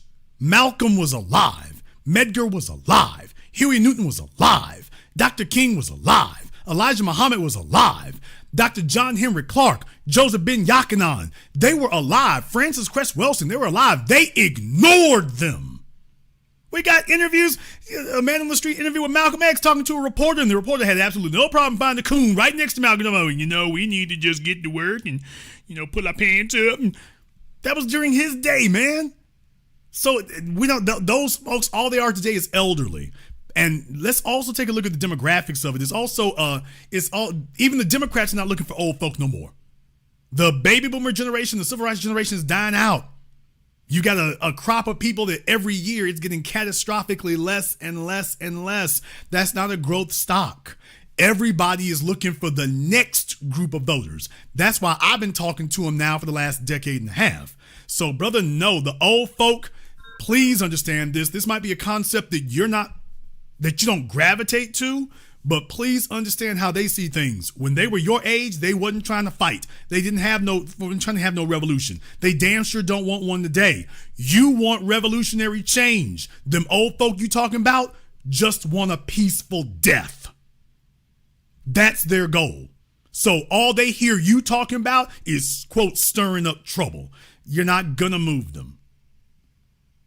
Also, my last question is, I don't know if you're familiar with the Masons or these secret societies like the Eastern Stars and the Masons. Are they even do they count towards like fraternities? Because I hear them out there really chanting for Kamala, and when I tell them, well, what is she doing for us and what is she doing for that? Oh, that doesn't matter. But so I'm just curious. Any of the so-called secret societies and all that nonsense, a bunch of black folk trying to make a black version of what they saw with the whites. And the bottom line is the Masons didn't work because they were a, quote, secret society. That's not why the Masons worked. Thomas Jefferson and all those 33rd degree Mason Shriners, the reason it worked was because they had a plan. And their plan was not to go to work for the King of England. That's the difference. You don't have a single black sorority, fraternity, secret society, boule, divine nine, Jack and Jill, up the hill. You don't have any of those who have a similar mentality. The 33rd degree Masons in white society wanted to build kingdoms and said, we ain't serving anybody. These Negroes are trying to get their weight up to get a good job in white society. That's why black Masons, black secret societies, black fraternities, black sororities, they've never been able to become like the white Masons or Skull and Bones because they don't want to accept that you have a different goal. Those white secret societies want to rule. The black secret societies want to get some shine. And that's the real reason. As evidenced by the fact that they can get together and gather $1 million to give to a white political party. They didn't even put that $1 million together for themselves. Did y'all get that? Nigga, please. They didn't even accumulate $1 million for themselves. I'm talking to you, bowling ball Martin. They didn't even get together to give $1 million to you. They didn't even organize to collect $1 million for themselves. They collected over $1 million to just give it away. That they could wrap their heads around. What a damn disgrace. They could wrap their head around throwing away $1 million to a white political party. They didn't even think, you know what, this $1 million could do a lot for us over here. That's the mentality that we are up against, which is why we have to just start doing our own economic building. You and me and us and we here. We got to do this. We can't count on any of these old niggas, historical niggas, institutional niggas, secret societies, not so secret societies. We can't count on any of them. They're gone, man. They're gone. Just give it up. The little old folks in church and the sororities and stuff there, those are nice historical anecdotes, seeing all the little old ladies with when they were little young ladies with their white dresses on and stuff. They looked all classy and looked sophisticated, yeah, and otherwise useless. We got the final receipts and returns. Yeah, they cleaned up real well back in the day, and oh yeah, by the way, it didn't amount to nothing. All you have are a bunch of nice looking photographs. Otherwise, it didn't amount to anything.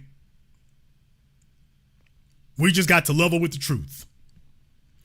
Let me see if I can grab Eric here on Zoom. Let me go ahead and see if we can get Eric up on Zoom. Eric is connecting his audio. He's working on a number of things here in life. All right.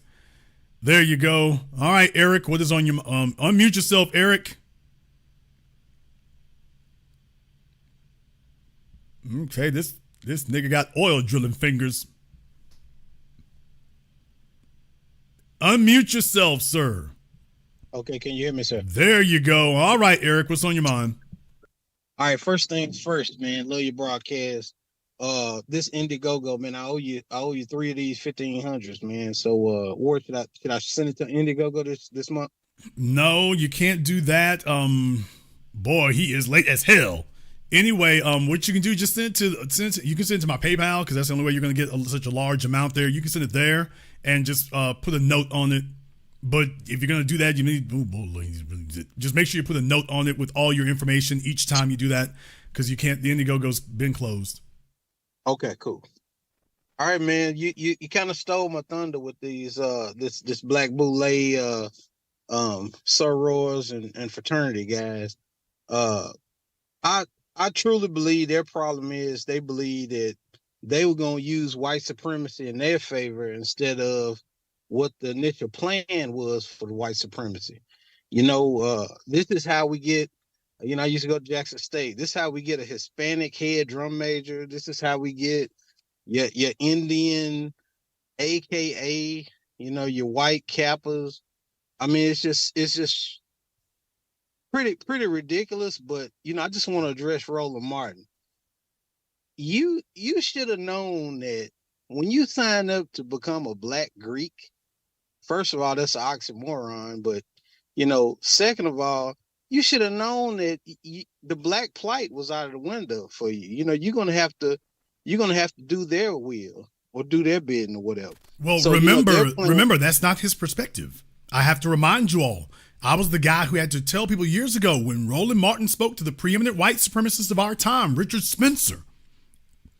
When Richard Spencer said, "You're Black, aren't you?" And Roland said, "First of all, I'm a man.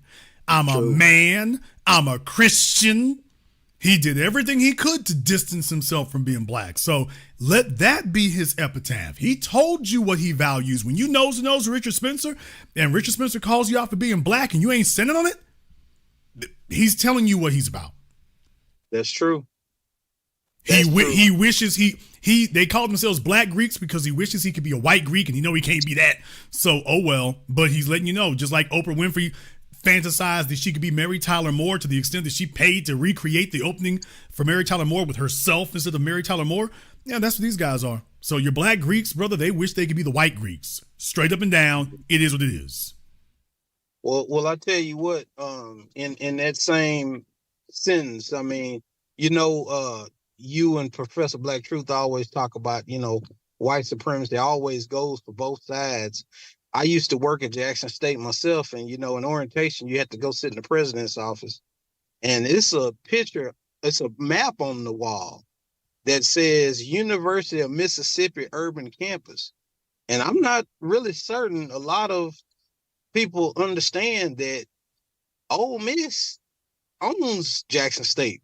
I mean, it's just this weird situation where everybody thinks they're going to these HBCUs, but you got to remember why HBCUs were for the the mulattoes or the bastard kids of the white folks.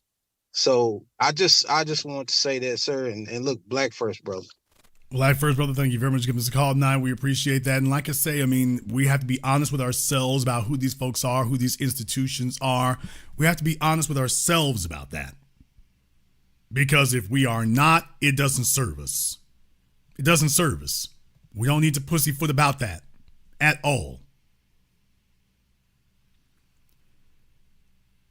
You might want to sit up here and tell yourselves they mean well. And I want y'all to understand, folks, stop lying to yourself. They're letting you know exactly what they're about. They're letting you know exactly what they're about. And they're organized. And they're organized. That's the part that I've been trying to drill home, man. They sitting up out here and I'll be damned. All of a sudden, they can raise millions of dollars, but they're not raising it for black economic empowerment. So all of a sudden they can pull $1 million out their damn ears. What are y'all doing? And all they want is a better job and a better position within the white establishment. That's what this is all about.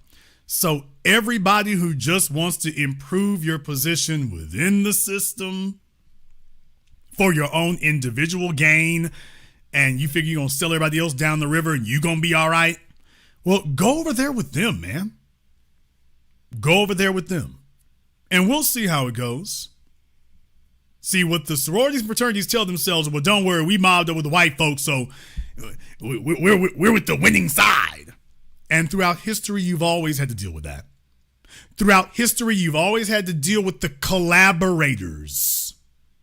You've always had the collaborators who were willing to sit there and break bread with a demonic oppressor class against all the others.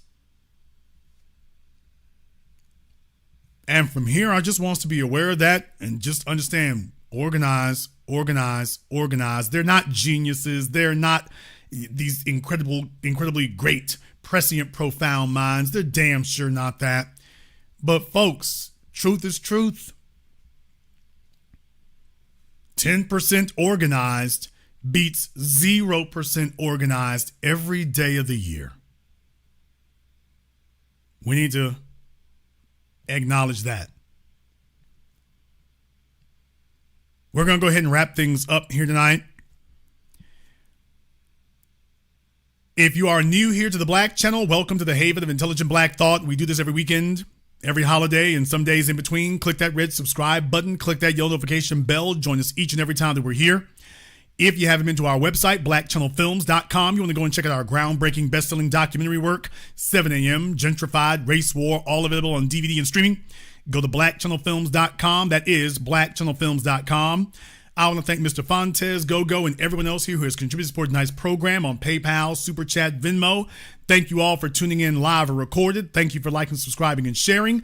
And this concludes tonight's broadcast of the Black Channel. I am your host, your brother, your humble servant, the Black Authority. And until next time, my brothers and my sisters from around the world, remember, Black is the future, and the future is uncompromising.